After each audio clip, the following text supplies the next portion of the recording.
नमस्कार साथियों, मैं नवीन शर्मा स्वागत करता हूं आपका कटारा एकेडमी के online platform Katara competition exam पर। जैसा कि बच्चों आपको पता है, आपका एग्ज़ाम्स जितने भी थे यू पुलिस कांस्टेबल के कंप्लीट हो चुके हैं और इसमें हम आपके आंसर की लेकर आ रहे हैं, आंसर की विद सोल्यूशन, यानी आपका सोल्यूशन भी होगा इसमें। और पहला दिन यानी 8 जून का फर्स्ट शिफ्ट का जो पेपर था, आज उसका सोल्यूशन है इस वीडियो लेक्चर में। बाकी आपको इसी तरीके से सारे वीडियो लेक्चर प्रोवाइड होंगे, यानी आपकी 6 शिफ्ट थी तो 6 शिफ्ट के सोल्यूशन आपको प्रोवाइड करवा दिए जाएंगे। बात क्लियर है? चलिए तो पहले मैथमेटिक्स को शुरू करते हैं, इसी तरीके से मैथ्स, रीजनिंग, जीएस, हिंदी ये आगे कंटिन्यू चलते रहेंगे। तो 8 जून 2026 शिफ्ट वन का पेपर है आपका। चलिए बढ़ते हैं, पहला सवाल, एम का मान ज्ञात कीजिए। बेटा सिंप्लीफिकेशन का क्वेश्चन है, बहुत आसान सा है। अगर मैं m-2/3 ये देखूं, इसे उधर ले जाऊं, तो क्या मैं ये नहीं कह सकता m बराबर 5/6 प्लस 1/2 प्लस 2/3? हाँ या ना भाई? माइनस का उधर जाके प्लस का हो गया। तो आपको क्या करना होगा सर, यहाँ पर हर समान करने, 6, 2, 3 के हर समान करिए। तो क्या होगा सर, यहाँ 3 से गुणा करिए, यहाँ 2 से, जिस संख्या से ऊपर करेंगे नीचे मल्टीप्लाई करेंगे उसी से ऊपर करेंगे। तो बेटा m बराबर फाइनली क्या हो जाएगा, 4 और 3 7 और 5 12 बनाइए, ये गुणा नहीं किया था, अपॉन में 6 और 6 दूनी 12। फाइनली आंसर क्या आ गया जी, 2 आ गया। बोले तो ऑप्शन ए। आगे बढ़ते हैं अगले सवाल की तरफ। नेक्स्ट क्वेश्चन, दूसरा सवाल है ट्रेन का।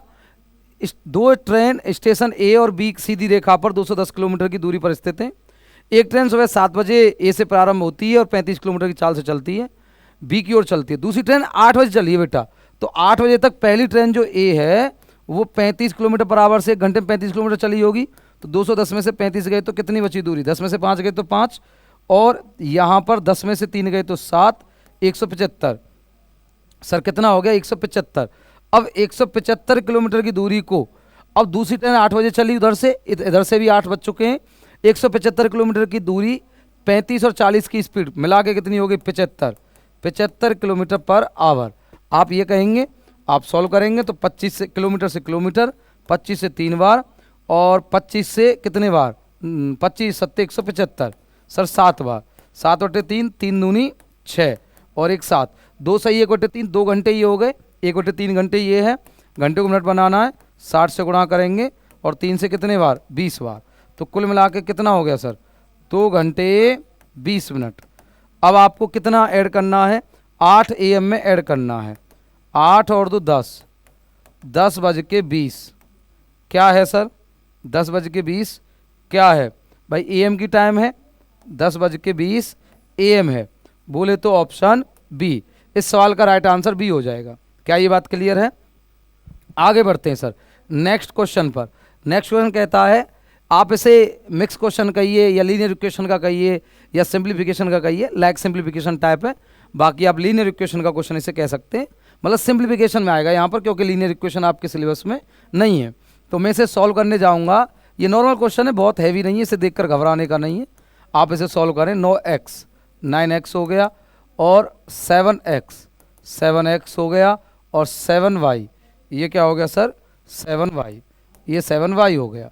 तो ये बना 2x बराबर 7y, 2x बराबर 7y आ गया। तो 2x बराबर क्या है, 7y, 2x बराबर क्या है, 7y, 7y बराबर 2x है। तो यहाँ पुट कर दूँ मैं 3x माइनस और 7y is equal to 2x is equal to 14। तो यहाँ बना x बराबर 14। बेटा x का मान कितना है, 14 है। अगर x का मान 14 है तो y का मान बताएं। अब y का मान अगर आपको बताना है तो मेरा मानना ये है कि यहीं रख दो, यहाँ बेटर होगा। अगर 2 गुणा x का मान 14 है बराबर 7y, 7 दूनी 14 और y बराबर 2 दूनी 4, y बराबर 4 आ गया। उसने हमसे क्या पूछा सर, उसने हमसे पूछा कि आप बताइए x इंटू में y। तो x है 14 और y है 4, 14 चौका 56, 56। बोले तो ऑप्शन ए भाई, क्वेश्चन नंबर 3 का ए आंसर हो जाएगा। क्या ये बात क्लियर है? चलिए आगे बढ़ते हैं। नेक्स्ट क्वेश्चन कह रहा है, एक व्यापारी 18,960 में एक वस्तु खरीदता है 15% की हानि पर। 18,960, 15% की हानि, 85% कीमत बची। हाँ या ना बोलो भाई, कीमत कितनी बची? आप कहेंगे 85% ही तो बची। कितनी बची सर? 85% बची है। अब आप क्या करोगे, सॉल्व करोगे। सॉल्व करोगे तो यहाँ 5 से कितने बार काट दोगे सर? या तो ऐसे कर लो, 5 से काट लो, या फिर एक काम कर लो, 0 से एक 0 काट दो। 5 से 2 बार, 5 से 17 बार। सर 2 से कितने बार काटोगे? 2 नाम 18 और 2 चौके 8 और 2 अट्ठे 16, 948। अब आप गुणा कर दीजिए, 948 और 17 गुणा करेंगे। अब अगर 17 अट्ठे 36 देखें तो कुल मिला के इकाई अंक 2 आ रहे हैं, 0 आएगा नहीं, ऑप्शन सी हो जाएगा। यानी 16 116 गुणा होने के बाद बनेगा 16 116। क्या ये बात क्लियर है? यानी 4 का जो आंसर है सर वो सी है। आगे बढ़ते हैं।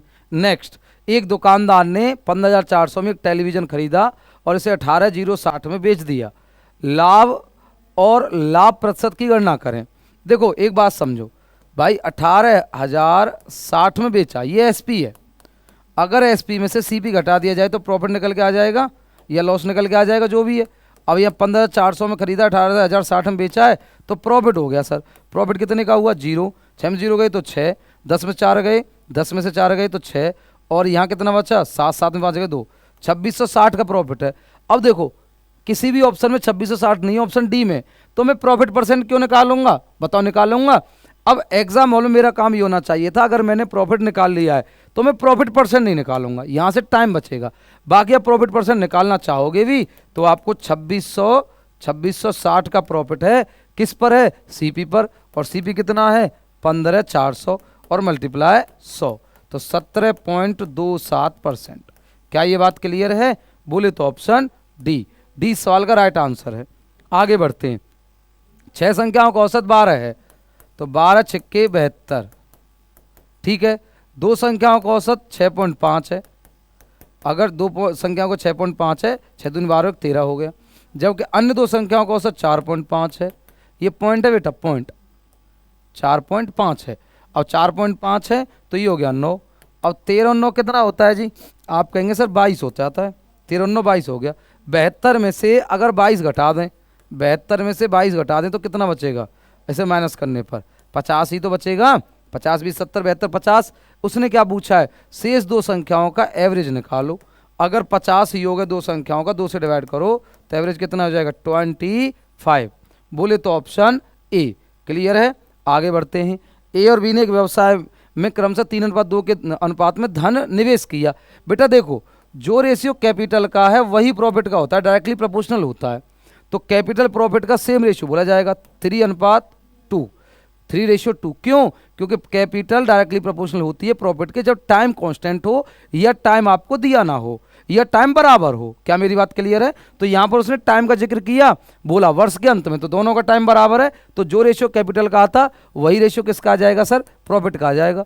और कौन कौन है ये? ए और बी। 3 और 2 कितना हो गया? 5। तो कुल प्रॉफिट कितना है जल्दी बताओ? 7,000। 14 पंजे 70, 1400 गुना हो गया। 14 पंजे 70, 1400 गुना। तो किसका पूछा है? ए का हिस्सा। अगर आप इसका 1400 गुना कर दोगे, 14 × 4200, तो 4200 इस सवाल का राइट आंसर हो जाएगा। सर 7 का कितना हो जाएगा? सर 7 का ए हो जाएगा। आगे बढ़ें, आगे बढ़ते हैं नेक्स्ट क्वेश्चन पर।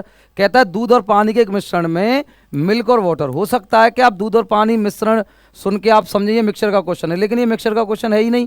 क्यों? क्योंकि दूध और पानी 3:1 में यदि मिश्रण की कुल मात्रा 48 लीटर है, इज कॉल्ड रेशियो। ये सवाल रेशियो का है, नॉट मिक्सचर का। बात समझ रहे हैं? तो 3 और 1 कितना हो गया?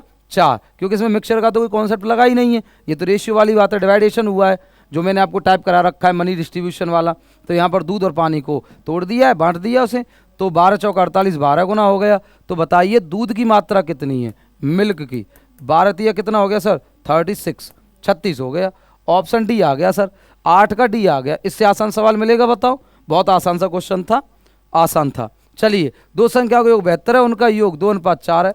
भाई देखो 2:4, 6 की वैल्यू 72। हालांकि रेशियो नहीं है एग्जैक्ट, पर इससे कोई फर्क नहीं पड़ेगा, तोड़ दो। 12 छक्के 72, 12 गुना, उनमें छोटी संख्या बताओ, छोटी संख्या छोटा रेशियो। 12 दूनी कितना हो गया? 24। क्या इस सवाल में दम था? भाई सेकंड्स के क्वेश्चन थे, बहुत आसान थे। मतलब ये कुछ 3 सवाल, 2-3 सवाल तो रेशियो वाले जो हैं बिल्कुल आसान है, बिल्कुल ऐसा लगा है बहुत ही हलवा सवाल आपको बना दिए हैं।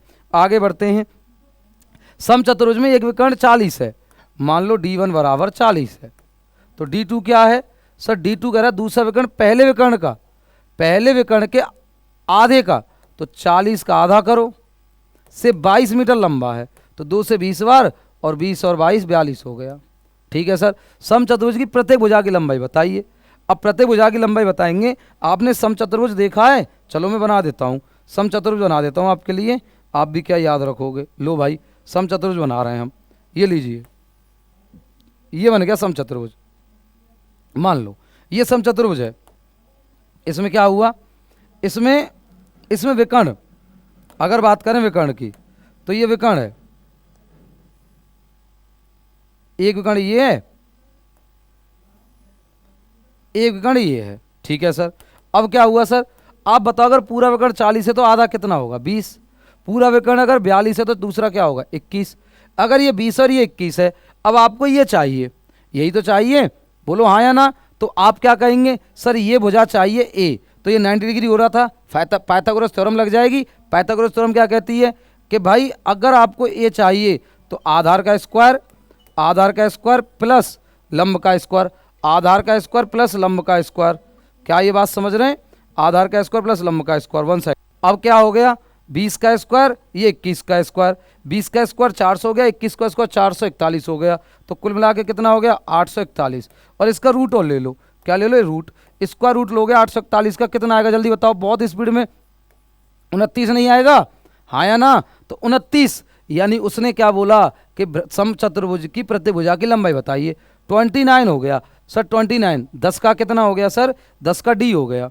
आगे बढ़ते हैं, कहता है रिया एक बचत खाते में ये 10,000 रुपये निवेश करती है, जिस पर 8% की वार्षिक चक्रवृद्धि ब्याज मिलती है, ब्याज वार्षिक संयोजित है, ठीक है। 3 वर्ष बाद उसके खाते में कितनी राशि, अमाउंट पूछा है, अमाउंट का मैंने मेथड बना रखा है, इंक्रीज पर इंक्रीज करते चले जाओ, बात खत्म।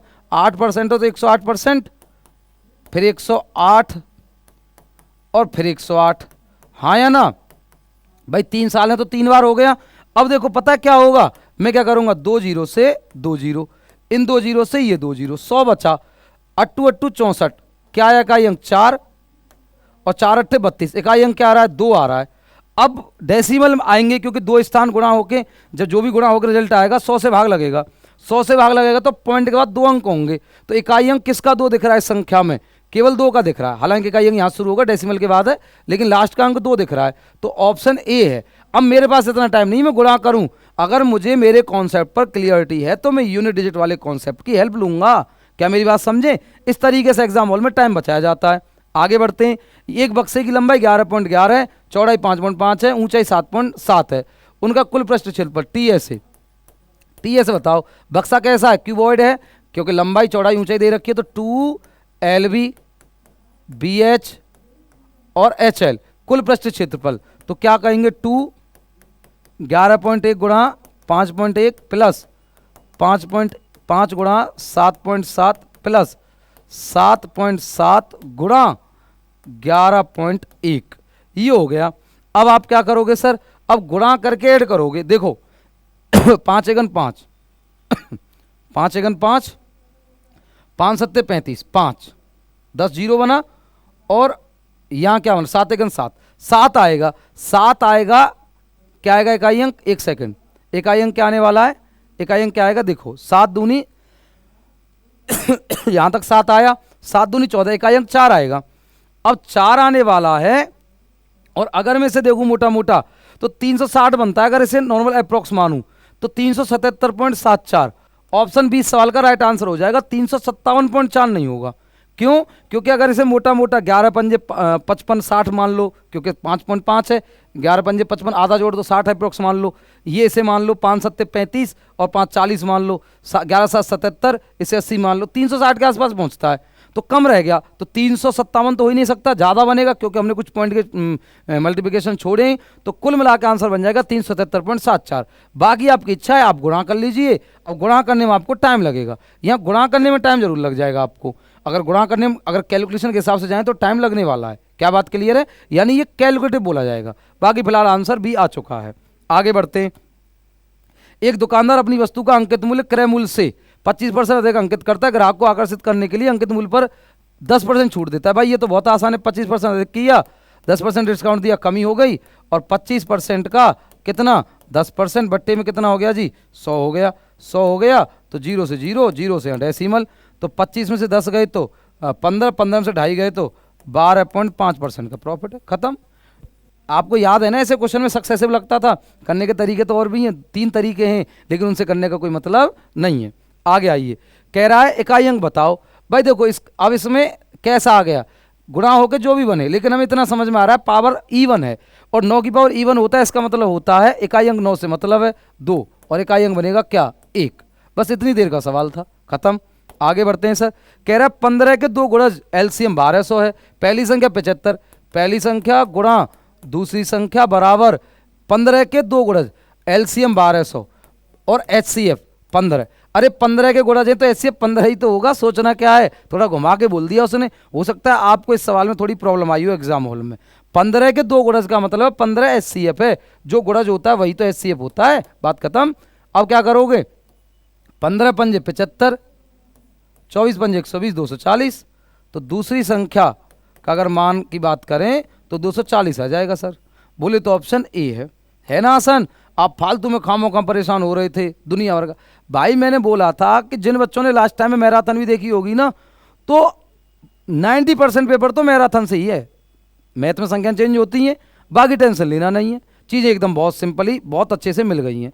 ठीक है, आइए। कहते 2 संख्याओं का एचसीएफ 16 है, उनमें से कौन सा मान एलसीएम कभी नहीं हो सकता। बेटा एचसीएफ से एलसीएफ 7 डिवाइड होता है, 16 पंजे 80, 16 सत्ते 112, 16 3 48, 134। सी आंसर हो गया सर, कभी नहीं हो सकता, सी नहीं हो सकता। किसी संख्या का 20% 50 है, अगर 20% की वैल्यू 50 है, ठीक है, तो आपको उसी संख्या की 125% निकालना है, बात खत्म। बस इतना आसान, जिसकी वैल्यू दे रखी है उससे डिवाइड करो, जिसकी निकालनी उसे मल्टीप्लाई करो, परसेंट से परसेंट, जीरो से जीरो, हो जीरो से जीरो, और ये कितना हो गया 125 गुणा 5, 55 25 25 125 625 होता है ये तो, अपॉन में 2, 2 3 6 और 31 दूनी 62 हो गया, सही बात है, और 2 दूनी 4, 312 312.5 हो गया। लो जी, ऑप्शन आ गया जी बी। क्या बात क्लियर है, आगे बढ़िए। कह रहा है 3 वर्ष की अवधि में 11% वार्षिक दर से 49,000 के मूलधन पर अर्जित साधारण ब्याज। साधारण ब्याज का सवाल है, 11% से 3 वर्ष में। अब बताओ मुझे इसमें कुछ दिख रहा है तुम्हें, गुणा करो, 3 एकम 3, 3 नाम 27 का 7 7, लेकिन 49,000 है ना, तो 1 जीरो और है, 1 जीरो तो रहेगी, ठीक है। फिर 3 एकम 3, 3 नाम 27 का 7 आएगा।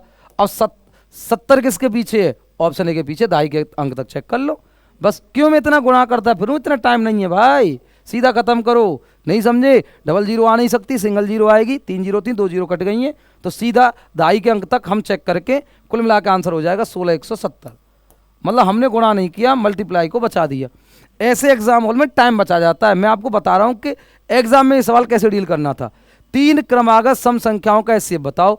अरे 3 क्रमागत संख्या कोई भी हो, 2 के डिफरेंस पर होती हैं सम संख्याएं, और मैंने बताया एचसीएफ या तो होता है डिफरेंस, एचसीएफ या तो होता है डिफरेंस, या फिर डिफरेंस का होता है कोई फैक्टर, तो इसका एचसीएफ 2 होगा। इसमें कुछ करना ही नहीं था, क्रमागत संख्या 2 के गैप पर होती है, तो एचसीएफ 2 से बड़ा नहीं हो सकता, या 2 होगा या 2 से छोटा होगा।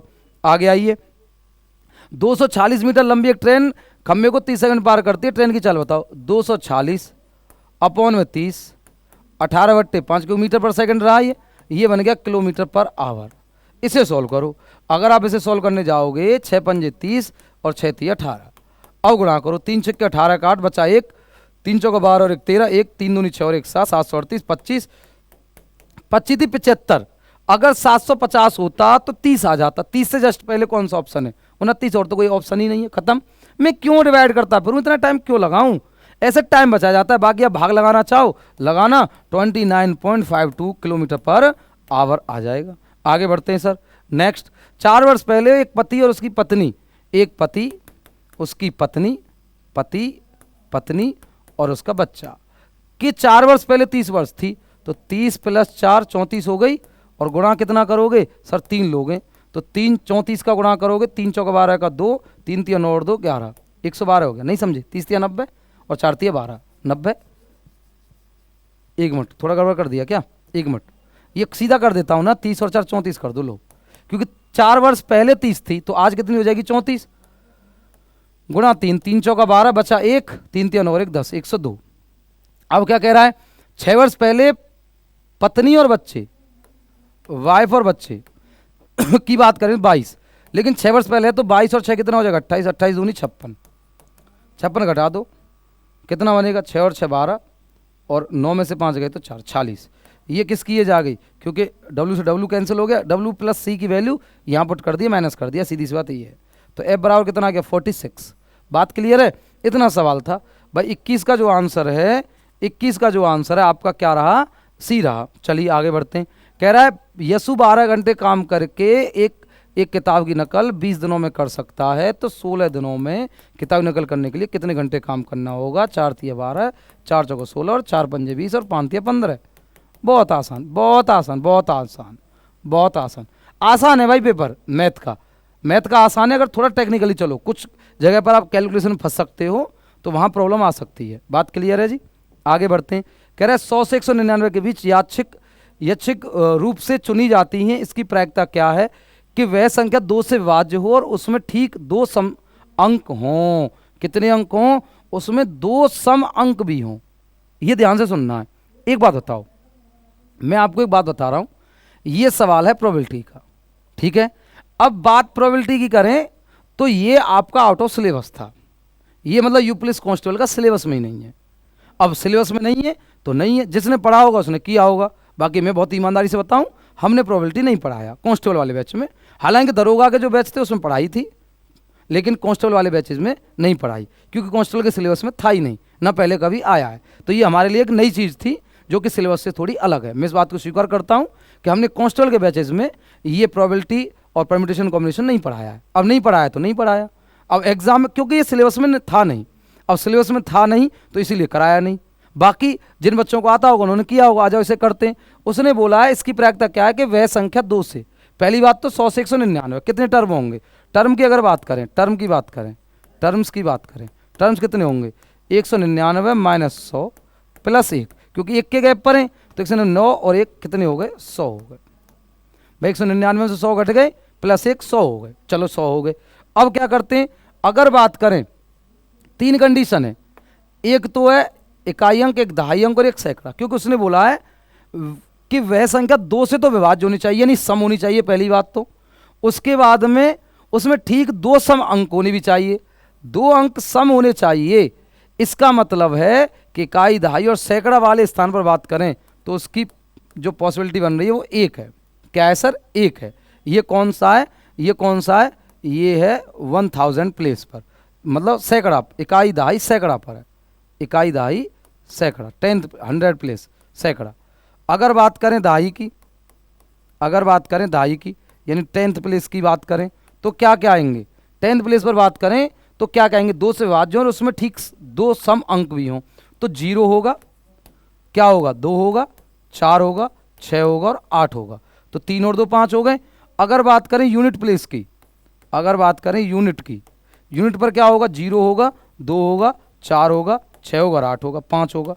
तो यहां से कितना निकल के आया, यहां से निकला 1, यहां से 1 आएगा, केवल यहां से तो 1 ही आ रहा है, यहां से 5 आएंगे, यहां से कितने आएंगे 5 आएंगे। सर कितने आएंगे 5 आएंगे। बात क्लियर है या नहीं क्लियर, बताओ जल्दी, अरे बोलो, बात समझ पा रहे हैं या नहीं समझ पा रहे। तो कुल मिला के आप कहेंगे जो पॉसिबिलिटी बन रही है, जो पॉसिबिलिटी बन रही है वो बन रही है 1 गुणा 5 गुणा 5, 5 25 1 25, कितने में से सर 25 कितने में से 100 टर्म में से, 25 चौका 100, तो 1/4, 1/4 1/4। क्या बात क्लियर है, 1/4 1/4 ऑप्शन डी, डी सवाल का राइट आंसर है। आगे बढ़ेंगे। कह रहा है जलाशय अंतर्गत में पाइप 18 घंटे में पूरी तरह भर सकता है। ये एक भरने वाला पाइप है, 18 घंटे में भर सकता है, और ये खाली करने वाला पाइप है, ये कितने घंटे में, रिसाव है 36 घंटे में खाली कर सकता है। ये भरने वाला पाइप ए मान लिया, खाली करने वाला पाइप हमने एल मान लिया, ठीक है सर। 36 एलसीएम लिया तो क्या हुआ सर, 36 36 एक बार माइनस का 18 दूनी 36 प्लस 2 बार, प्लस 2 माइनस 1 बराबर क्या हो गया 1।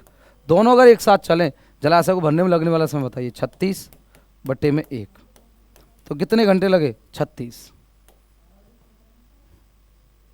चलें, 1 से 200 के बीच एक संख्या यादृच्छिक रूप से चुनी जाती है, इसकी प्रायिकता क्या है कि यह एक पूर्ण वर्ग संख्या है या 6 का गुणज हो। ये भी प्रोबेबिलिटी का क्वेश्चन है भाई, 2 सवाल आ गए शिफ्ट में, बाकी हर शिफ्ट में एक एक सवाल देखने को मिला है। ये कह रहा है 1 से 2 के बीच एक संख्या यादृच्छिक रूप से चुनी जाती है, इसकी प्रायिकता क्या है, एक पूर्ण वर्ग संख्या हो या 6 का गुणज हो। एक बात बताओ बहुत ध्यान सुनो, 1 से 200, तो टर्म्स कितने हो गए? 200 हो गए। अच्छा मुझे बताओ, अगर मैं बात करूं पूर्ण वर्ग होने की, तो पूर्ण वर्ग क्या होगा? जैसे 1 स्क्वायर है, 2 स्क्वायर है, 3 स्क्वायर है, ऐसे करके 14 का स्क्वायर 196, 15 का स्क्वायर 225 ज़्यादा हो गया, तो स्क्वायर के केस में 14 आ गए, ठीक है।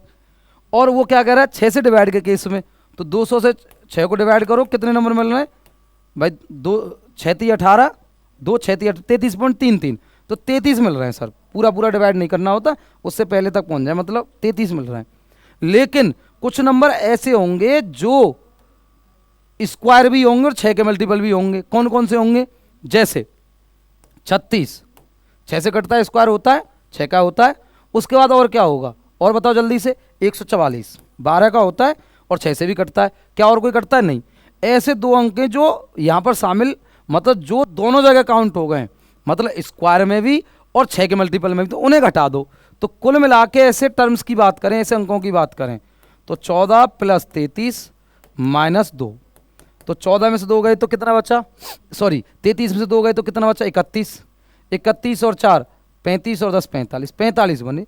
तो कुल मिला के जो प्रोबेबिलिटी बनी वो 45 बट्टे में 200, तो 5 ने 45, 5 चौका 20, 40, तो कुल मिला के 9/40 इसकी प्रोबेबिलिटी हो जाएगी।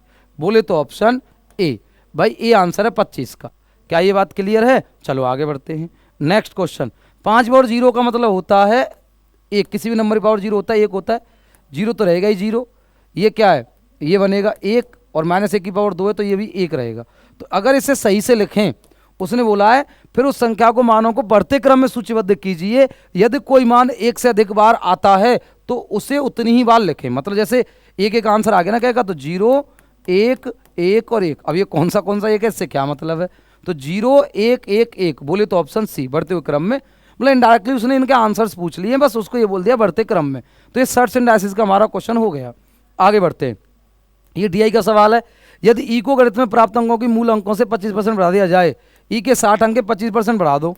25% बढ़ाओगे 125% हो जाएगा। 125/100, 25 चौका 100, 25 पंजे 125, 4 से 15 चौका 60 और 15 पंजे 75 हो गया। 75 अंक, ठीक है। तो गणित में उसका नया प्रतिशत क्या होगा, मानते हुए कि अधिकतम अंक 150 हैं। आप बताओ, अगर 75 अंक हैं और 150 में से हैं तो कितना हो गया? और परसेंट पूछ रहा है, मल्टीप्लाई 100, 75 दूनी 150, 2 से कितने बार? 50 बार। तो फाइनली आंसर आ गया 50%। क्या ये बात क्लियर है? Option B. आगे बढ़ते हैं। कह रहा है दिए गए आंकड़ों से यात्रा और कार्यालय का समय दोनों का व्यतीत किए गए कुल घंटों में गणना कीजिए। एक तो है सर, एक तो बहुत सिंपल, वो ये कह रहा है ट्रेवल, एक तो ट्रेवल की बात हुई, एक ऑफिस की। तो ऑफिस कितना है? 9, और ट्रेवल वाला कितना है सर? 2, 9 और 2 कितना हो गया? 11। ये तो बहुत हलवा था भाई, बहुत ही आसान था डीआई का सवाल, बहुत सुंदर। आगे बढ़ते हैं। ओह सवाल अच्छा है। असल में क्या है, आपके रीजनिंग मिला के मैथ पूछ लिया है।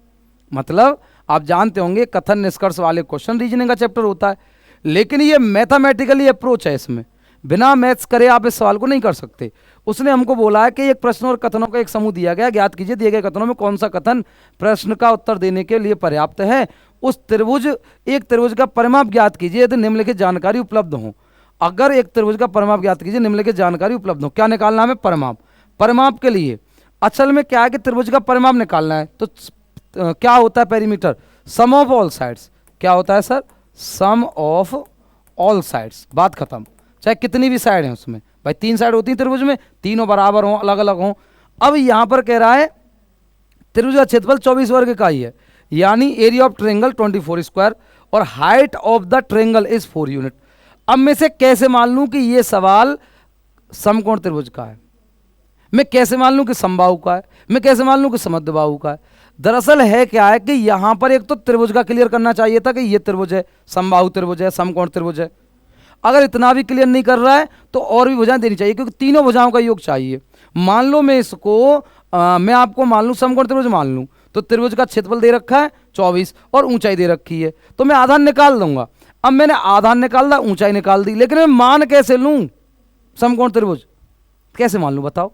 ये समद्विबाहु भी तो हो सकता है, यानी त्रिभुज की क्लियरिटी नहीं है। इसीलिए यहां पर क्या आंसर आएगा? कथन 2 अकेला पर्याप्त है, कथन 1 पर्याप्त है, कथन 1 और कथन 2 दोनों मिलकर पर्याप्त नहीं है, नहीं है। त्रिभुज की क्लियरिटी करिए या और डेटा दीजिए, डेटा की कमी है। ठीक है, कुछ बच्चों ने हो सकता है कथन 1 और दोनों मिलकर पर्याप्त कर दिया हो, तो इसका आंसर सी होगा। आगे बढ़िए। एक पहाड़ी पर चुने हुए महीनों में आने वाले पर्यटक दे रखे हैं, मई ये सब दे रखा है, दिए गए सवाल है, बस डेटा वैसे दे दिया थ्योरी में। कहता है कि क्या कह रहा है, अगस्त 5500, मई से जुलाई तक पर्यटकों में, मई कितना है 4000 और जुलाई कितना है 6000, 4 से 6000 2000 बढ़ गया।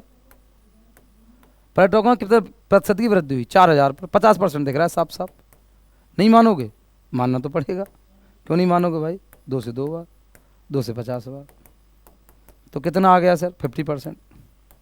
क्लियर है बात, बिल्कुल। आगे बढ़ते हैं, आगे बढ़ते हैं। एक संख्या का 1/3 1/3 12 है, तो 1 की वैल्यू कितनी हो जाएगी 36, 6 से बढ़ा दिया जाए 42 हो गया।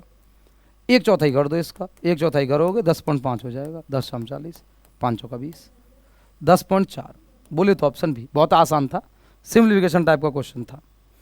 कह रहा है 49 और 123, और सिंप्लीफिकेशन का ये भी सवाल सिंप्लीफिकेशन का ही बोला जाएगा।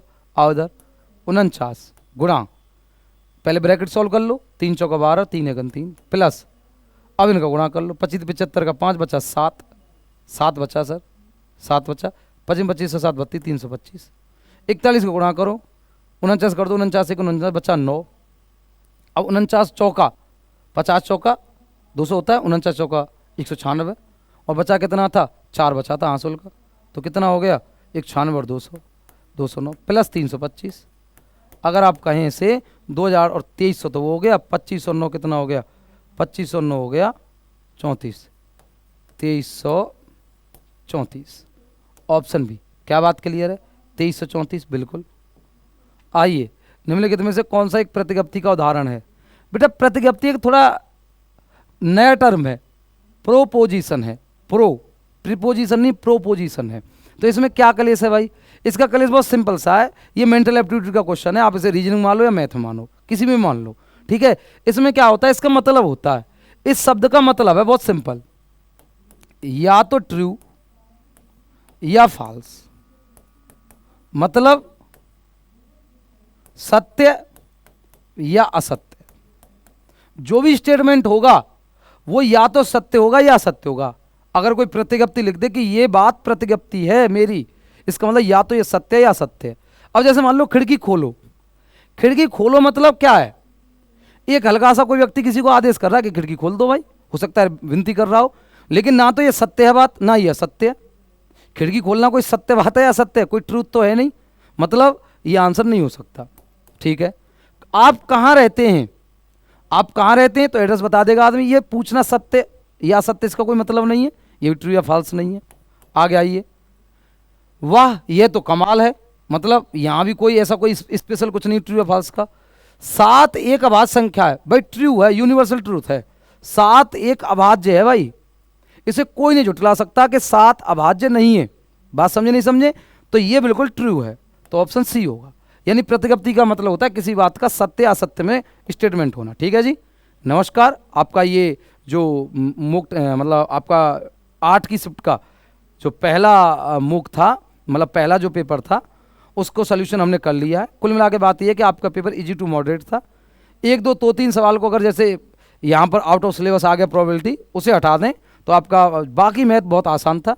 2-3 सवालों में कैलकुलेशन थी, लेकिन अगर उसे यूनिट डिजिट या दहाई के अंक की हेल्प से किया जाए तो बिल्कुल ख़त्म किया जा सकता है। ठीक है जी, नमस्कार, जय हिंद। जय हिंद बच्चों। तो अब बारी है बच्चा 8 जून, और 8 जून 2026 में जो आपका यूपी पुलिस कांस्टेबल का एग्जाम हुआ था, फर्स्ट शिफ्ट का जीएस के सॉल्यूशन की। आई होप सो, मुझे उम्मीद है कि आपका पेपर बहुत अच्छा हुआ होगा, जीएस भी आपने अच्छे तरीके से की होगी। आइए बच्चों, अब हम जान लेते हैं कि इसके सही आंसर क्या हैं। ठीक है, ये लीजिएगा। पहला क्वेश्चन है, भारत में रेपो दर कौन सा संगठन निर्धारित करता है। देखो रेपो दर क्या होती है, रेपो दर का मतलब क्या होता है, ये जो आपकी बच्चा रेपो दर जो होती है ना, रेपो रेट जिसे कहते हैं, वो दर होती है। जैसे मान लीजिएगा आरबीआई है, ठीक है, आरबीआई। और आरबीआई क्या देता है? कर्ज। बोलो क्या देता है? कर्ज, जिसे आप लोन कहते हो। और वो कर्ज किसको देता है बच्चा? वो देता है वाणिज्यिक बैंकों को। बोलो किसको? वो वाणिज्यिक बैंकों को जो क्या देता है? लोन देता है आरबीआई। उस रेट को क्या कहा जाता है? रेपो रेट कहा जाता है। ठीक है, तो ये भाई अब बड़ी सीधी सी बात है। पर एक बात बताइएगा, आरबीआई जो कमर्शियल बैंक है उनको क्या दे रहा है? लोन दे रहा है। तो किस रेट पर देना ये कौन तय करेगा? आरबीआई तय करेगा। बड़ा सीधा सा आंसर है भैया, ऑप्शन इसमें क्या हो जाएगा? Reserve, option number C, reserve bank of India हो जाएगा। ठीक है, रिजर्व बैंक ऑफ इंडिया हो जाएगा। रिजर्व बैंक ऑफ इंडिया के बारे में बात करें तो भैया इसके बारे में भी 2-3 वर्ड। अच्छा, इसके बारे में अगर हम बात करें तो इसका गठन कब होता है? ये बात आपको पता ही होगा, 1935 में गठन होता है। हेडक्वार्टर की बात करेंगे तो हेडक्वार्टर मेरे भैया कहाँ हो जाएगा? बोलो मुंबई। अगर इनके गवर्नर की बात करेंगे तो संजय मल्होत्रा। ठीक है, आगे आइएगा नेक्स्ट क्वेश्चन। भारत में विदेशी व्यापार को कौन सा संगठन नियंत्रित करता है? देखो ये सेबी की अगर हम बात करें तो भैया ये किसके बारे में? ये बोलो ये शेयर मार्केट। किसके बारे में? ये शेयर मार्केट को क्या करता है? रेगुलेट करता है। आरबीआई के बारे में बात करें, आरबीआई किसको रेगुलेट करता है? आरबीआई किसको रेगुलेट करता है भैया? किसको? बोलो मुद्रा को। या फिर हम ऐसा कह सकते हैं ये किसको भैया? ये मुद्रा बाजार को। बोलो किसको? ये मुद्रा बाजार को रेगुलेट करता है। ठीक है, और नाबार्ड क्या है बच्चा?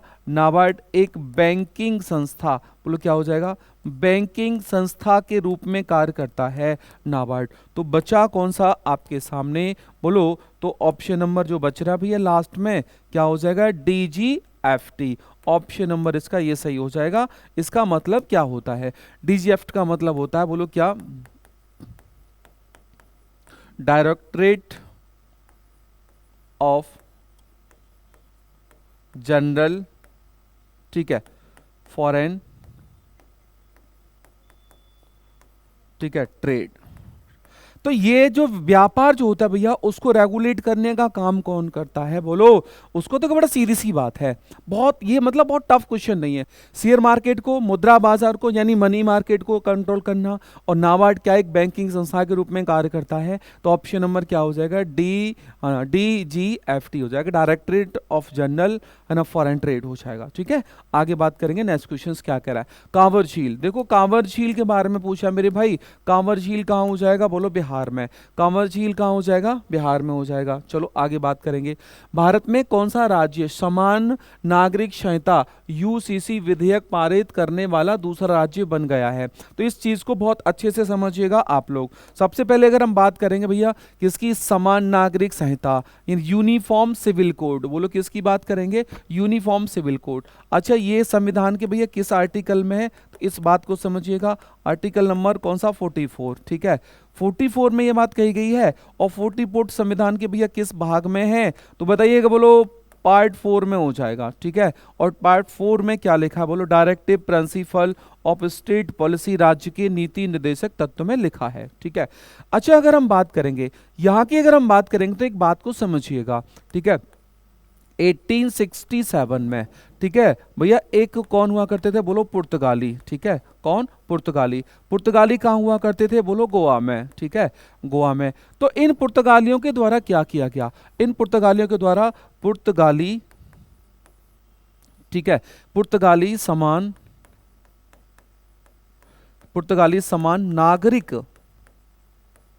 नागरिक संहिता, इनके द्वारा इसे लागू किया गया। ठीक है, अच्छा फिर बात आएगी ये अब आफ्टर इंडिपेंडेंट यानी आजादी के बाद। समझ लेना, आजादी के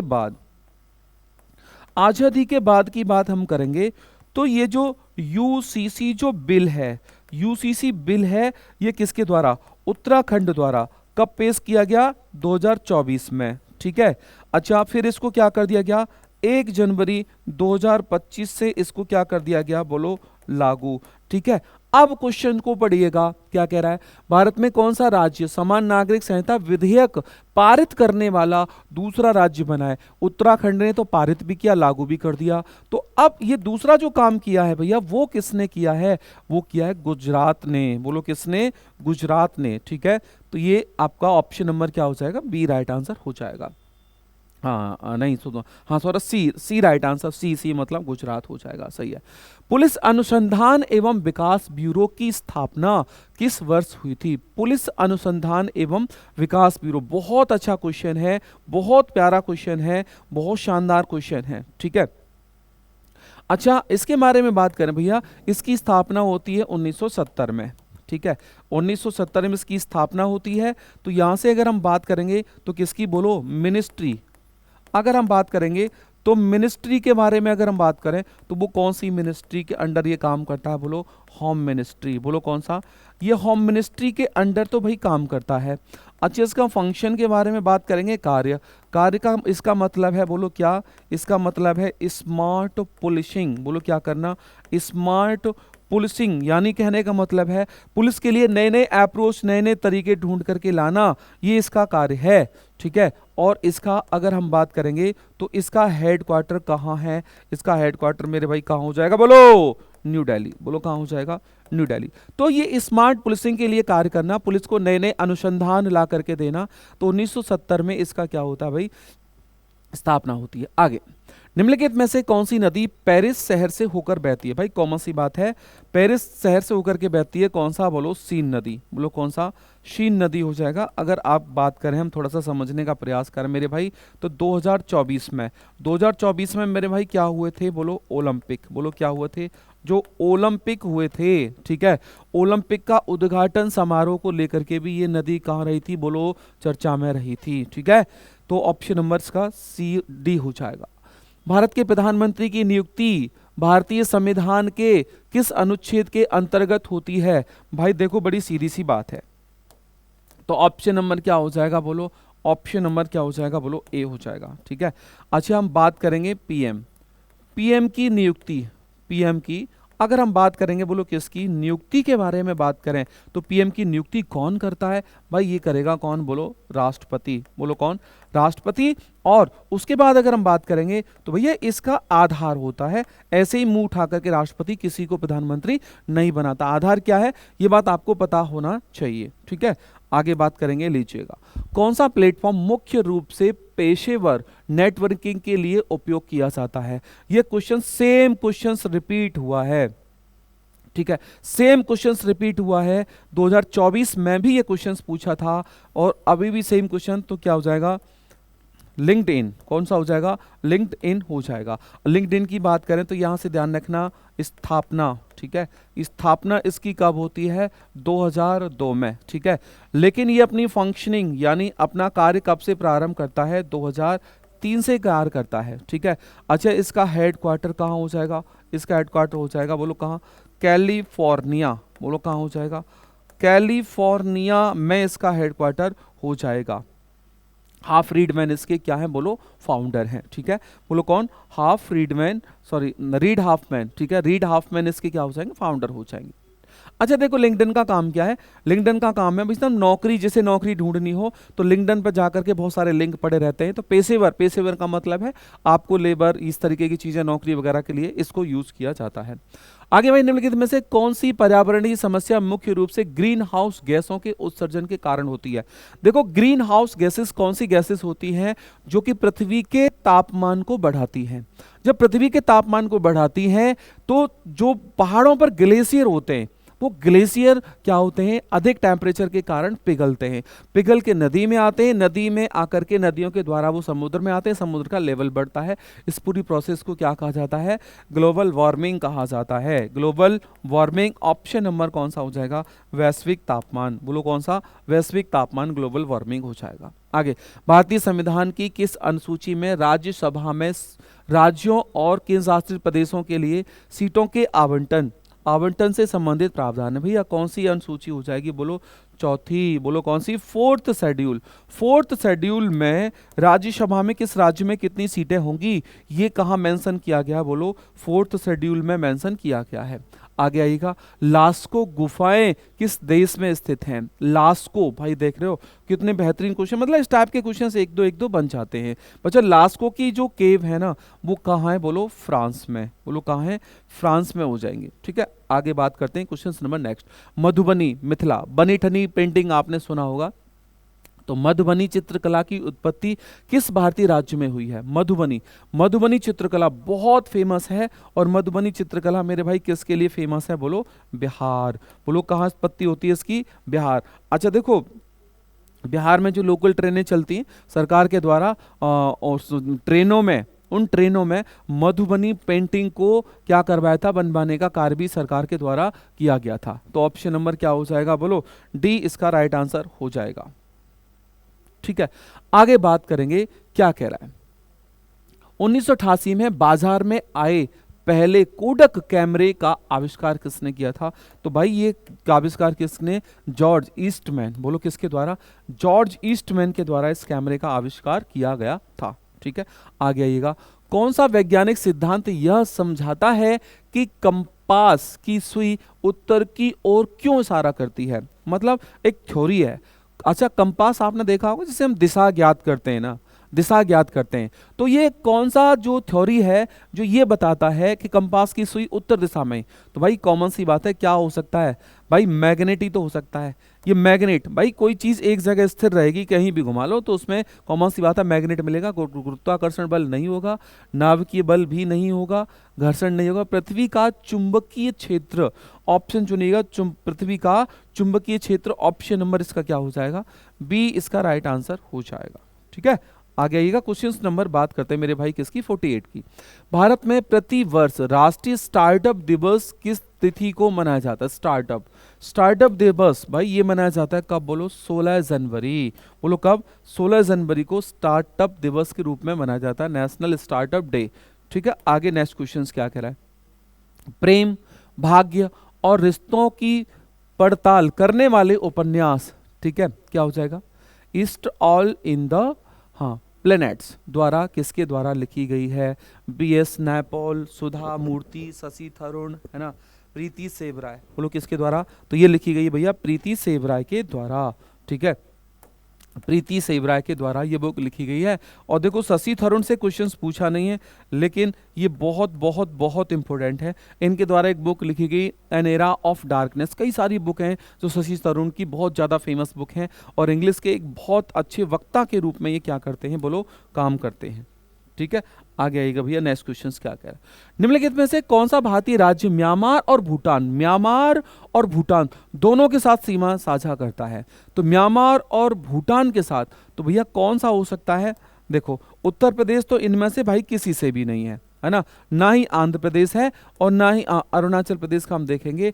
हिमाचल पड़ जाता है, हिमाचल म्यांमार से नहीं लगता, तो बच्चा कौन सा? अरुणाचल प्रदेश, जो कि किस किस के साथ बाउंड्री सीमा साझा करता है?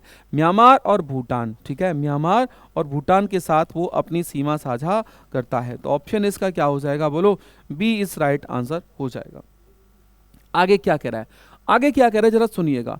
हाँ, धोकरा धातु शिल्प जो विश्व की सबसे प्राचीन ज्ञात अलौह धातु ढलाई परंपराओं में से एक है।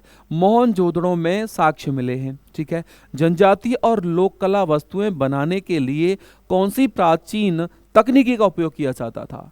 अब देखो कौन सी ढलाई, इसमें देखो तो इसमें जो किस टेक्नोलॉजी का यूज करते थे? भ्रष्ट मोम ढलाई। बोलो किसका?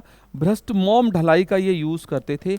ऑप्शन नंबर क्या हो जाएगा? बोलो इसका सी राइट आंसर हो जाएगा। आगे, निम्नलिखित में से कौन सी पाणिनि की प्रसिद्ध रचना है जिसे संस्कृत व्याकरण का आधारभूत ग्रंथ माना जाता है? बड़ी सीधी सी बात है, पाणिनि की बहुत फेमस बुक है अष्टाध्यायी। बोलो कौन सा हो जाएगा बच्चों? अष्टाध्यायी। बोलो कौन सा? अष्टाध्यायी हो जाएगा। ऑप्शन नंबर डी इसका राइट आंसर हो जाएगा। बहुत फेमस बुक है पाणिनि की।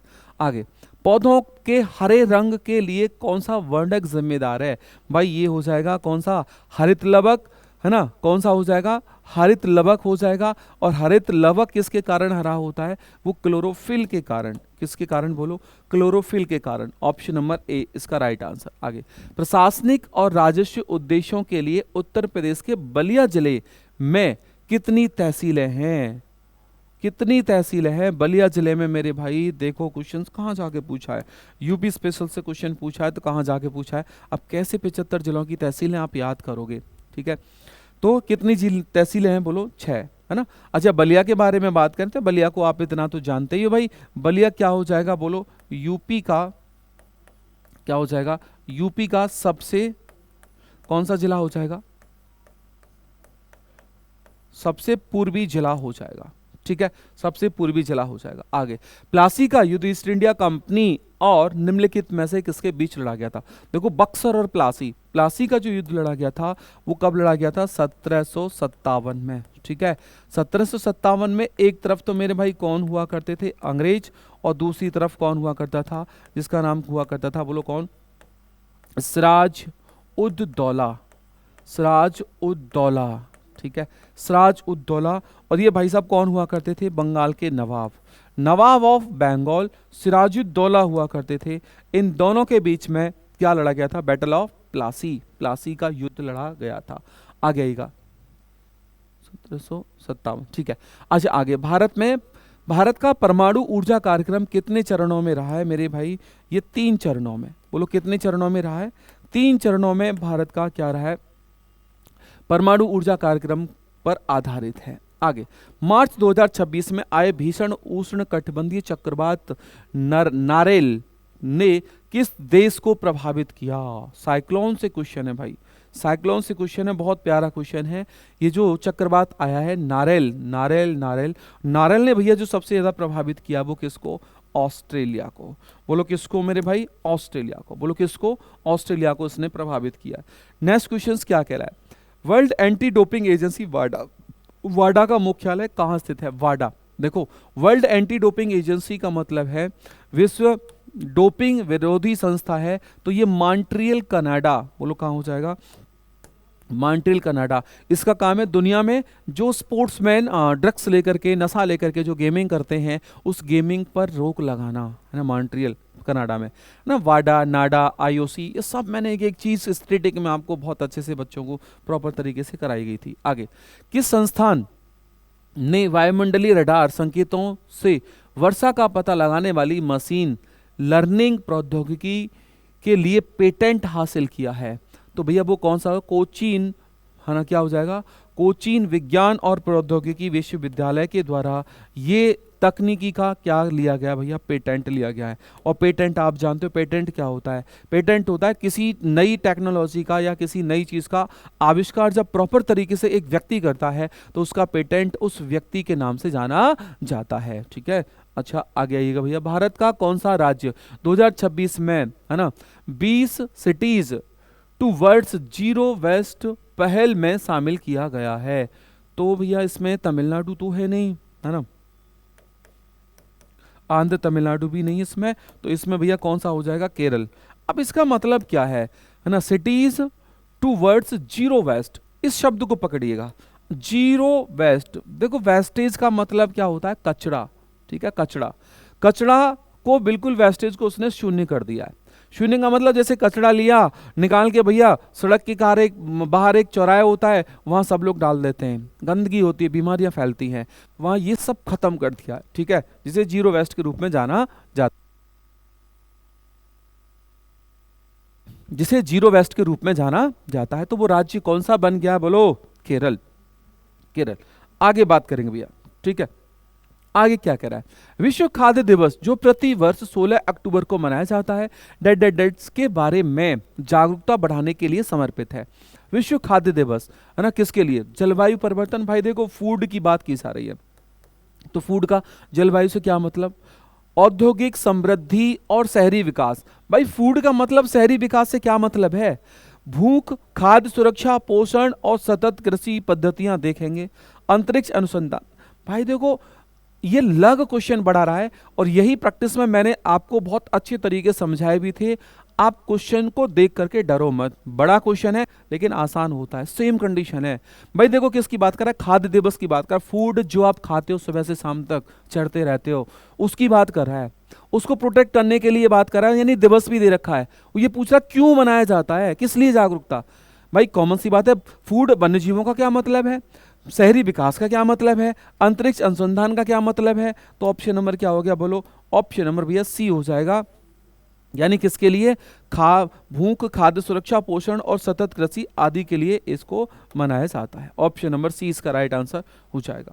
आगे बात करेंगे, हाँ भाई अक्टूबर 2025 तक जीएसटी परिषद द्वारा निर्धारित भारत में सबसे ऊंची जीएसटी स्लैब, सबसे ऊंची जो दिख रहा है वही लगा दो ना, सबसे ऊंची 40, 28 है ना, 12, ये सब जीएसटी की स्लैब होती है। और जीएसटी से लगातार प्रत्येक शिफ्ट में क्वेश्चंस देखने को मिला है। इस बार ये है कि मानव अधिकारों से क्वेश्चंस नहीं मिला, क्योंकि अब तक लगातार मानव अधिकारों से विमुद्रीकरण से क्वेश्चंस पूछे जा रहे थे।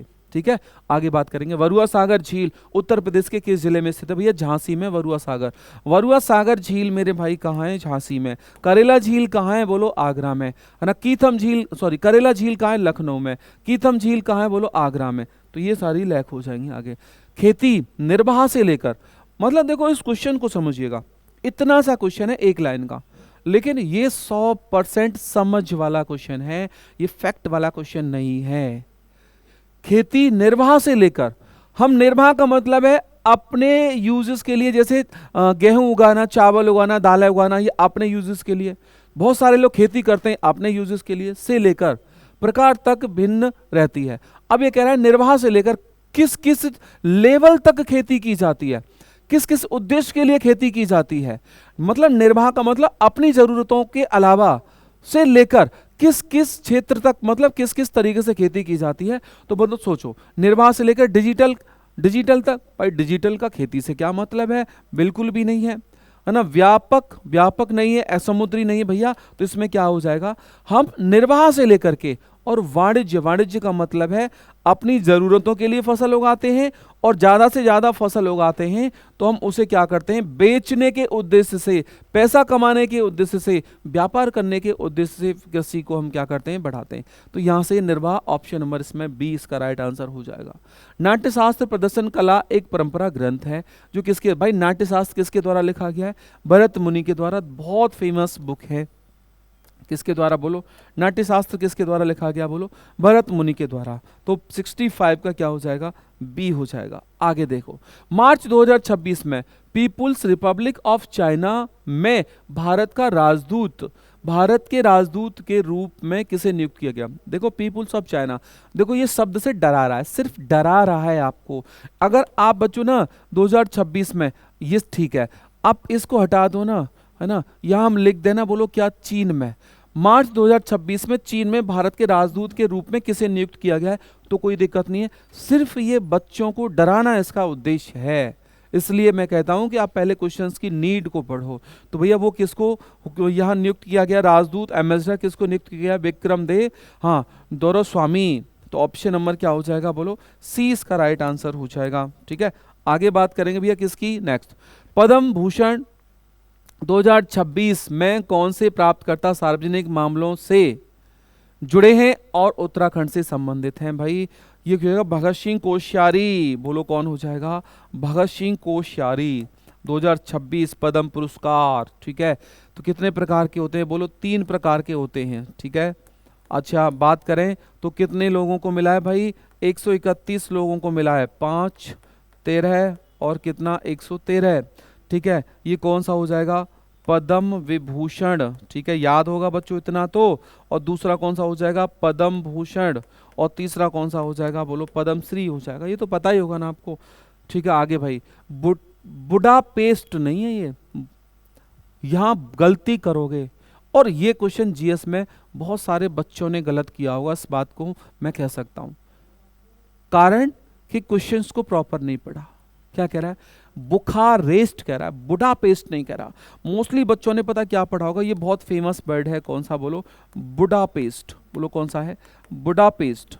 और बुडापेस्ट कैपिटल है हंगरी की, और आपने हंगरी लगाया होगा। बुखारेस्ट किस देश की राजधानी है? ये भैया रोमानिया की है। बोलो किसकी राजधानी है? रोमानिया की है। आपने बुडापेस्ट पढ़ के हंगरी लगाया होगा। ठीक है, तो ध्यान से क्वेश्चन पढ़ लेना चाहिए। आगे, निम्नलिखित में से कौन सा क्षेत्र शांति स्वरूप भटनागर पुरस्कार के अंतर्गत आता है? शांति स्वरूप भटनागर पुरस्कार भैया ये किसके लिए दिया जाता है? विज्ञान एवं प्रौद्योगिकी, साइंस एंड टेक्नोलॉजी के क्षेत्र में कौन सा भटनागर पुरस्कार दिया जाता है? आगे, प्रहार रणनीति का भारत में मुख्य उद्देश्य क्या सुनिश्चित करता है? प्रहार। देखो प्रहार करना है, हमें किस पर प्रहार करना है? आर्थिक विकास पर प्रहार करना है। प्रहार का मतलब आर्थिक विकास पर प्रहार करके खत्म थोड़ी करना है हमें उसको, यानी बढ़ावा देना, तो ये शब्द यहाँ सही नहीं बैठेगा। आंतरिक रक्षा का विस्तार करना है, तो ये प्रहार, ये भी नहीं। औद्योगिक, तो ये भैया आतंकवाद विरोधी क्या है, एक ये अभियान है प्रहार। तो ऑप्शन नंबर क्या हो जाएगा, बोलो? डी इसका राइट आंसर हो जाएगा। बात क्लियर है? आगे बात करेंगे। 71 क्या कह रहा है? CSIR की मिशन मोड पहल के अंतर्गत ओडिशा के किस गांव को पहले स्मार्ट गांव के रूप में विकसित किया जा रहा है? भैया बताओ, CSIR के मिशन मोड पहल के तहत, तो भैया वो गांव है ना, वो कौन सा हो जाएगा? कुशनपुर। बोलो ऑप्शन नंबर क्या हो जाएगा? ऑप्शन नंबर क्या हो जाएगा, बोलो?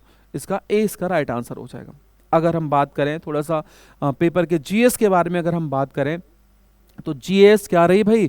जीएस रही है मॉडरेट। मॉडरेट का मतलब है कुछ क्वेश्चंस ऐसे हैं जो एक्सट्रीम लेवल के हैं, स्टैटिक का वेटेज ज़्यादा रहा है, लगभग 38 क्वेश्चन है, 18 से 19 क्वेश्चन, सॉरी आपसे लगभग 17 से 18 क्वेश्चन स्टैटिक जीके से पूछे गए हैं, 2-3 क्वेश्चन आपके एवरेज पॉलिटी, 2-3 हिस्ट्री, मतलब 2-3 इनका एवरेज रहा है। यूपी स्पेशल से आपसे 3 क्वेश्चन पूछे गए हैं, करंट अफेयर से 3 से 4 क्वेश्चन पूछे गए हैं, मतलब एक बैलेंस पेपर आप कह सकते हो। तो बहुत अच्छा, बहुत बैलेंस पेपर है, ठीक है। तो थैंक यू, धन्यवाद।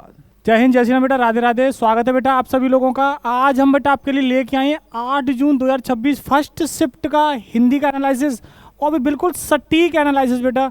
तो चलिए शुरू करते हैं 8 जून फर्स्ट शिफ्ट का एकदम सटीक एनालिसिस अपने एग्जाम के पेपर का। तो देखिए पहले हमसे पैराग्राफ है, तो बेटा पैराग्राफ पढ़ने से पहले हमने कितनी बार कहा है आपसे कि हमें प्रश्नों को पढ़ना चाहिए।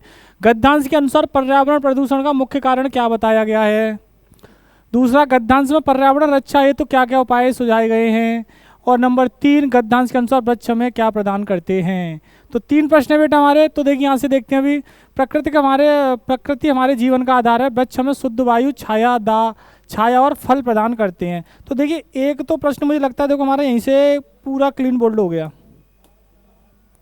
पूरा हमारा क्लीन बोल्ड हो गया। वृक्ष हमें क्या करते हैं? शुद्ध वायु, छायादार, ये सब हमें प्रदान करते हैं। समझ बात आ गई?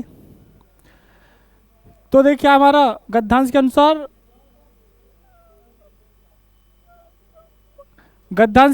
वृक्ष हमें क्या प्रदान करते हैं? तो देखिए इसका आंसर हमारा सही हो गया बेटा। क्या देखो तीसरे का आंसर हमें ये मिल गया कि सर डी हमारा यहाँ पर करेक्ट आंसर हो गया। तो वृक्ष हमें क्या प्रदान करते हैं? तो बेटा वृक्ष हमें प्रदान करते हैं, तो वृक्ष हमें क्या प्रदान करते हैं बेटा? वो सटीक हो गया हमारा डी यहाँ पर करेक्ट आंसर। शुद्ध वायु, शुद्ध वायु, छाया और फल हमें बेटा यहाँ पर प्रदान करते हैं। सही हमारा आंसर यहाँ पे ये हो गया। इसके बाद देखते हैं, नदियाँ और झीलें में पानी देती हैं, पहाड़ मौसम को नियंत्रित करते हैं, परंतु आज मानव अपनी स्वार्थी प्रवृत्ति के कारण प्रकृति को नुकसान पहुंचा रहा है। वनों की अंधाधुंध कटाई कर, कारखानों का धुआं और प्लास्टिक का उपयोग पर्यावरण को दूषित कर रहा है। प्रत्येक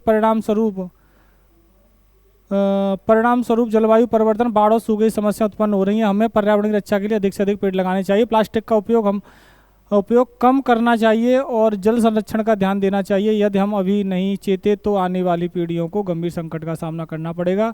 प्रकृति की रक्षा करना हम सभी का कर्तव्य है। देखिए अब समझिए क्या कह रहा है हमारे यहाँ से। गद्यांश के अनुसार पर्यावरण प्रदूषण का मुख्य कारण क्या बताया गया है? तो बेटा क्या पहला यहाँ पे ऑप्शन हमारा बिल्कुल करेक्ट है, वनों की कटाई, कारखानों का धुआं और प्लास्टिक का उपयोग। बिल्कुल सही उत्तर हमारे यहाँ पे क्या रहेगा बेटा?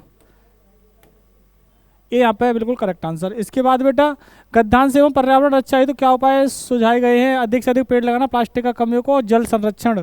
तो यहाँ पे हमारा सही उत्तर हमारा क्या हो जाएगा बेटा? हमारा ए हो जाएगा। सही उत्तर हमारा यहाँ पे क्या हो जाएगा? ए हमारा यहाँ पर बिल्कुल करेक्ट आंसर हो जाएगा। बढ़ते हैं अगले प्रश्न की तरफ। उपसर्ग शब्दांश है, तो बेटा क्या होता है? जो किसी शब्द के आगे जुड़ता है, मध्य में जुड़ता है, कहीं भी जुड़ सकता है, किसी शब्द के नहीं सर क्या होगा? जो किसी शब्द के आगे जुड़ता है, कहाँ जुड़ता है? जो किसी शब्द के आगे जुड़ता है उसे क्या बोलते हैं बेटा? उपसर्ग शब्दांश। उपसर्ग शब्दांश उसे हम कहते हैं। निम्नलिखित में से आधा गांव, आधा गांव जो रचना है तो किसकी बेटा? राही मसूम रजा की रचना है। आधा गांव बेटा किसकी रचना है? राही मसूम रजा की रचना है बेटा आधा गांव। राही मसूम रजा, तो सी यहाँ पर बिल्कुल हमारा सही उत्तर रहेगा इसका, राही मसूम रजा। इसके बाद माया को माया मिले कर कर लंबे हाथ, यानी माया को माया मिले कर कर लंबे हाथ, लोकोक्ति का सही अर्थ हमसे पूछा है। तो बेटा यहाँ पे क्या होगा, धनी को और धन मिलना, क्या हो जाएगा, कोई व्यक्ति धनी है तो उसे क्या बेटा और धन मिल गया, तो माया को माया मिले और कर कर लंबे हाथ, तो धनी को और धन मिलना। निम्नलिखित में से ध्यान मग्न में कौन सा समास है, तो बेटा ध्यान मग्न, ध्यान में मग्न तत्पुरुष समास, और बेटा कौन सा तत्पुरुष समास, ध्यान में मग्न अधिकरण तत्पुरुष समास, कौन सा हो जाएगा बेटा, अधिकरण तत्पुरुष समास हमारा यहाँ पर हो जाएगा। हम लोग निम्नलिखित में से हिंदी भाषा का हिंदी भाषा में साहित्य अकादमी पुरस्कार कल सुनना मुझे किसके द्वारा लिखी गई, तो बेटा कल सुनना मुझे वो सुदामा पांडे धूमिल, सुदामा पांडे धूमिल को क्या बेटा कल सुनना मुझे, वो तो इसे कहीं कभी कभी कल सुनना उसे, ये एक ही बात है, ये कहीं कहीं कल सुनना उसे लिखा मिलता है, एग्जाम दे दिया कल सुनना ये मुझे, तो बेटा बात एक ही है। तो इनको इस रचना पर हिंदी साहित्य अकादमी पुरस्कार मिल चुका है, और जो पुरस्कार इन्हें जो मिला हिंदी साहित्य अकादमी धूमिल जी को, सुदामा पांडे धूमिल जी को, वो मिला था 1979 ईस्वी में, और किस रचना पर, कल सुनना मुझे रचना पर। रामू जो बड़ा अच्छा खिलाड़ी है, कल उसकी एक टांग टूट गई, तो देखिए बेटा यहाँ पे क्या है, रामू जो अच्छा खिलाड़ी है उसकी एक टांग टूट गई, तो देखिए यहाँ विराम चिन्ह का प्रयोग हुआ है, एक तो पूर्ण विराम का प्रयोग हुआ है, यहाँ पर देखिए जो प्रयोग नहीं हुआ है कॉमा, कॉमा का प्रयोग नहीं हुआ है, तो कॉमा को हम क्या बोलते हैं बेटा, अल्प विराम कहते हैं। तो यहाँ अल्प विराम की हमें यहाँ पर कमी मालूम पड़ती है बस एक। के बाद निम्नलिखित में से कौन सा शब्द विशेषण है, देखिए विशेषण के बारे में बता दें, एक लग जाएगा वो विशेषण होगा, तो अंश प्लस एक आंशिक क्या हो गया बेटा, विशेषण शब्द मेरा हो गया, अंश प्लस एक आंशिक विशेषण शब्द हमारा हो गया। आनुषंगिक के विलोम, देखिए आनुषंगिक का तात्पर्य होता है बेटा गौण, गौण यानी कि सहायक, तो इसका विलोम हमसे पूछा है, तो क्या हो जाएगा प्यारे बच्चों, ये हो जाएगा प्रमुख, क्या हो जाएगा ये बेटा, प्रमुख हमारा हो जाएगा। इसके बाद कोई तो साथ चलो, इस वाक्य में कौन सा सर्वनाम है, कोई सर्वनाम है, तो कोई सर्वनाम कैसा है, तो सर कोई सर्वनाम अनिश्चयवाचक है, अनिश्चयवाचक सर्वनाम है क्या बेटा यहाँ पर, कोई, कोई कैसा है, अनिश्चयवाचक सर्वनाम। इसके बाद देखते हैं, क्या तुम सचमुच उत्तीर्ण हो गए, इसमें कौन सा वाक्य है, क्या तुम, देख कितना सरल है, इससे सरल तो हो ही नहीं सकता बेटा, ऐसा कोई सब प्रश्न हमारा ऐसा नहीं है जो हमारे द्वारा पढ़ाया गया ना हो, सारे प्रश्न ऐसे हैं बिल्कुल जो क्लास में बच्चों को कराए गए, जो आपको डीपीपी दी गई, जो आपको मॉड्यूल दिए गए, उनमें सारे प्रश्न भरे पड़े हैं, ये जो हम यहाँ पे करा रहे हैं सारे प्रश्न, एक प्रश्न हमारा बाहर नहीं है किसी भी बच्चे का, जिस बच्चे ने हमें अच्छी तरह सुना होगा, हमें समझा होगा, वो बच्चा बहुत अच्छी तरह करके आया होगा, और मुझे नहीं लगता कि कोई प्रश्न में उसे दिक्कत आई हो। ऊपरी बनावट या तड़क भड़क क्या होता है, अरे बेटा क्या है ऊपरी बनावट या तड़क भड़क, तो क्या होता है, इसे कहते हैं बेटा आडंबर, अरे कहते ना ये तो आडंबर है। आस्तिक क्या होता है, ईश्वर में आस्था रखना, दूरदर्शी, दूर की सोचने वाला, आयात आने वाला, कोई वस्तु आती है तो आयात। मोहन बिल्कुल थक गया, इस वाक्य में कौन सा है, अव्यय है, तो कौन सा क्रिया विशेषण है, थकना क्रिया है, तो कैसा थक गया, बिल्कुल पूरा थक गया, परिमाणवाचक कैसा है, परिमाणवाचक क्रिया विशेषण, परिमाणवाचक क्रिया विशेषण अव्यय शब्द है। बद उपसर्ग निम्न में से कौन से शब्द में प्रयुक्त है, बद, तो देखिए कितना बेदम, बे है यहाँ पर, बेखुदी, बेखुद प्लस बड़ी, बदौलत, ब है, तीनों में बद उपसर्ग है, यहाँ पे आ गया बदमाश, बदमाश आ गया, क्या आ गया बेटा, बदमाश, सी आंसर हो गया। मानव जीवन पर ग्रहों और तारों के प्रभाव के अध्ययन को क्या कहते हैं, देखिए कहते हैं ना कि उसके नक्षत्र ऐसे चल रहे हैं, आपके नक्षत्र में राहु बस गया, केतु आ गया, क्या कहते हैं, क्या कहते हैं पंडित जी, बहुत अलग अलग बातें, यानी तो उसे क्या बोलते हैं, ज्योतिषी, क्या बोलते हैं बेटा, देखिए बहुत सारे प्रश्न तो हमारे हिंदी बिल्कुल आपके व्यवहार के आ गए हैं, ज्योतिषी क्या कहते हैं इसे हम, ज्योतिषी कहते हैं।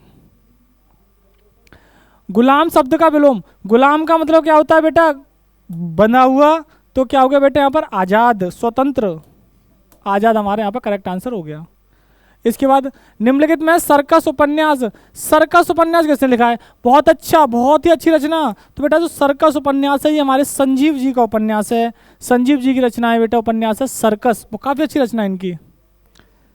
बेटा दिनों का फिर कहते ना अभी सर मेरे दिन सही नहीं चल रहे हैं, बहुत दिनों का फेर है, तो क्या हो जाएगा बेटा, इसे कहेंगे हम भाग्य का चक्कर। क्या कहेंगे हम इसे?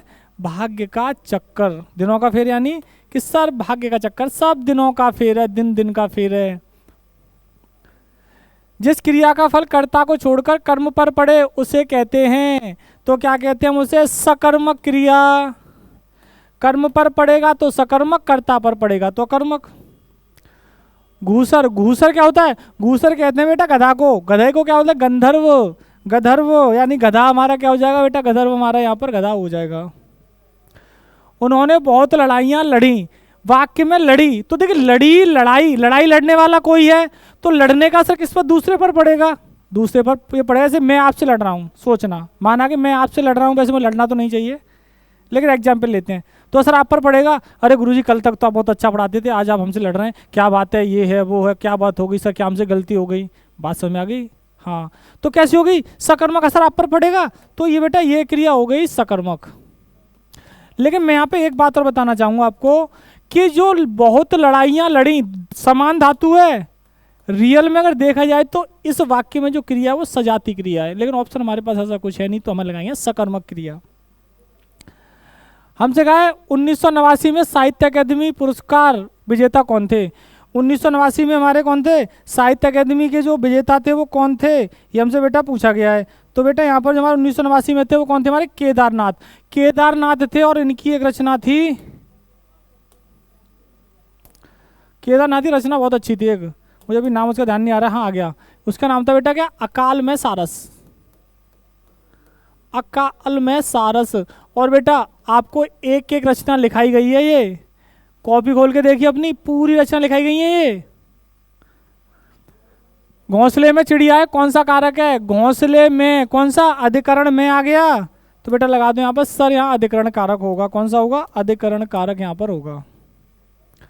मधुआरी, मधु प्लस हरी, मधुअरे, मधु प्लस हरी, मधु का जो दुश्मन है वो कौन है? हरी। मध्वरे, मधु प्लस हरी, यण संधि, कौन सी संधि? उ और आ मिल के वाह, मध्वरे हो जाएगा, उ और आ मिल के आ। भाला, भाला का आकारांत पुल्लिंग है, आकारांत पुल्लिंग के बड़े आ को एक करके हम बहुवचन बना देते हैं, जैसे घोड़ा, घोड़े, तोता, तोते, भाला, भाले। तो आंसर हो गया यहाँ पर बेटा हमारा सी, बिल्कुल करेक्ट आंसर। आगे कुआ पीछे खाई, दोनों तरफ विपत्तियां परेशानी होना, साथ मिलकर रहना, जीवन की विपत्ति सब पार हो जाते हैं, बुद्धि से काम न लेना, तो बेटा आगे पिया पीछे खाई, दोनों तरफ विपत्तियों का होना। निम्न में से कौन सा अव्ययीभाव समास का उदाहरण है? तो कितनी बार बताया था? जहां दोनों शब्द समान आ जाएं, बीच में योजक चिन्ह, तो समास कौन सा बेटा? अव्ययीभाव समास हमारा होगा। रात को आकाश में तारे चमकते हैं, इस वाक्य में रेखांकित शब्द किस कारक बताइए? तो बेटा क्या आकाश में कौन हो गया यहाँ पे? अधिकरण कारक। आकाश में कौन हो गया बेटा यहाँ पर? ये अधिकरण कारक हमारा हो गया। इसके बाद निम्नलिखित में से कौन सी रचना महादेव वर्मा की नहीं है? महादेव वर्मा की, देखिए यामा महादेव वर्मा की थी, और आपकी दीपशिखा महादेव वर्मा, गीत पर्व महादेव वर्मा, ये पिंजर नहीं है। पिंजर जो रचना है ये बेटा, पिंजर जो रचना हमारी है, एक मिनट, ये बेटा किनकी? अमृता प्रीतम, अमृता प्रीतम की रचना है ये। और बेटा इस पिंजर रचना पर ना एक मूवी बन चुकी है आपकी, कौन सी? गदर एक प्रेम कथा। गदर एक प्रेम कथा जो मूवी है वो किस पर बेटा? पिंजर महाकाव्य, सॉरी उपन्यास है, उपन्यास सॉरी, ये पिंजर उपन्यास ही है। तो आंसर हमारा क्या हो जाएगा इसका? सर इसका आंसर हो जाएगा, सर इसी को लगा दो, ए को नहीं पूछा है ना, तो सर ए ही हो जाएगा हमारा इसका। सर अब पिंजर नहीं होगा, क्या नहीं होगा? पिंजर। अमृता प्रीतम की है। निम्न संसद से सड़क तक किसके द्वारा लिखी गई? तो ये धूमिल पांडे जी की दोनों रचनाएं पूछ ली गई। संसद से सड़क तक किसकी है? धूमिल जी की है। ये सुदामा पांडे धूमिल किसकी है? सुदामा पांडे धूमिल। जिसके पास कुछ ना हो, सॉरी जिसके पास घर ना हो, घर नहीं होगा तो अनिकेत, कुछ नहीं होगा तो अकिंचन, तो क्या होगा? अनिकेत। जिसके पास कुछ सॉरी घर नहीं है वो अनिकेत। निम्नलिखित मुहावरों में से कौन सा युग्म गलत है। तो यहाँ पर कैसे गलती लगी है। कागज काले करना, अनावश्यक लिखना सही है। कमर कसना, तैयार हो जाना सही है। अरे ये भी ठीक है हमारा, ये भी ठीक है। कंधे से कंधा छिलना, चोट लगना, कलाई खुलना, रईस खुलना, ये बात सही है। तो बेटा ये हमारे यहाँ गलत है, ये गलत है। कंधे से कंधा छिलना का मतलब होता है बहुत भीड़ होना, बहुत भीड़ होना, ये गलत है। चोट लगना नहीं होता है, गलती तो पूछा गलत। देखिए कृष्णा विष्णु अविनाशी किसकी हैं, अनेकार्थी हैं। तो बेटा ये जो अनेकार्थी हमारे अच्युत के हमारे अनेकार्थी हमारे ये, इसका आंसर 100% यही आएगा अच्युत। 2005 में कुंवर नारायण जी को किस भाषा के लिए ज्ञानपीठ मिला था। तो बेटा कुंवर नारायण को किसकी, हिंदी की बात हो रही है, तो हिंदी से साहित्य कितना सरल क्वेश्चन आ गया, ये हिंदी भाषा के लिए मिला था। जिसका भाग्य अच्छा ना हो, जिसका भाग्य अच्छा ना हो, तो प्यारे बच्चों उसे क्या बोलते हैं, उसे कहते हैं हम अभागा। जिसका भाग्य अच्छा नहीं है वो कैसा है कि सर वो अभागा व्यक्ति होता है। तो मेरे प्यारे बच्चों इसी के साथ ही हमारे इस 8 तारीख फर्स्ट शिफ्ट का हमारा एनालिसिस बेटा होता है समाप्त। मिलते हैं अगले एनालिसिस के साथ, यानी अब लेके आएंगे हम 8 तारीख सेकंड शिफ्ट का एनालिसिस, बिल्कुल ऐसा सटीक, बिल्कुल कोई विदाउट एरर के, और जो आयोग के आंसर की रहेगी यही हमारी रहेगी, ये हमारी पूरी उम्मीद है, क्योंकि काफ़ी एनालिसिस करने के बाद आपके पास ये लाया गया है। थोड़ा मिलते हैं अगले एनालिसिस, जो अगले एनालिसिस पर 8 तारीख शाम की शिफ्ट के साथ। तो जय हिंद, जय श्री राम बेटा, राधे राधे। जय हिंद प्यारे साथियों। यूपी पुलिस कांस्टेबल 8 जून 2026 शिफ्ट फर्स्ट का रीजनिंग का ये सॉल्यूशन है आप जो देखने वाले हैं। तो रीजनिंग के जितने भी क्वेश्चन शिफ्ट फर्स्ट में आए थे 8 जून के एग्जाम में, उन सभी क्वेश्चंस को हम बहुत अच्छे तरीके से देख सकते हैं। और बिल्कुल रीजनिंग का जो लेवल है वो संतुलित रहा है, उसे आप ऐसा नहीं बोल सकते कि बहुत ज्यादा टफ है। सबसे पहला प्रश्न ये रहा आपके सामने, क्वेश्चन नंबर 109। ये कह रहा 22 लड़कों की एक पंक्ति में जब प्रकाश को बाईं ओर 2 स्थान स्थानांतरित किया जाता है तो वो बाएं छोर से 8वें स्थान पर आ जाता है। बताओ बाएं छोर से कौन से नंबर पर आ गया है भैया, प्रकाश बाएं छोर से 8 पर आ गया है, लेकिन कब आया है, जब वो 2 स्थान बाईं ओर खिसक गया है। अब आप मुझे बताना बहुत ध्यानपूर्वक, व्यक्ति कितने थे 22, अगर व्यक्ति 22 थे तो दूरी कितने की रही होगी सर, 23 की दूरी रही होगी, 23 की दूरी रही थी। अब 23 से अगर मैं 8 कम कर दूं, कितने कम कर दूं सर, 23 से अगर मैं 8 कम कर दूं तो सर बचेगा कितना, सर आप बोलोगे 13 में से 8 कम किए, यानी आप बोलोगे सर 15 बचेगा। अभी फिलहाल जो प्रकाश है वो दाएं से कौन से नंबर पर हो गया है, 15 पर। 15 और 8 मिलके कितने हो गए 23, लेकिन 15 पर तब है जब वो 2 स्थान बाएं खिसक गया है। लेकिन वो तो कह रहा था पंक्ति में दाएं छोर से उसका पहले स्थान क्या था, अगर 2 बाएं नहीं खिसकता तो दाएं से ये कौन से नंबर पर होता सर, दाएं से प्रकाश जो होता वो 13वें नंबर पर होता, आंसर हो जाता ऑप्शन ए।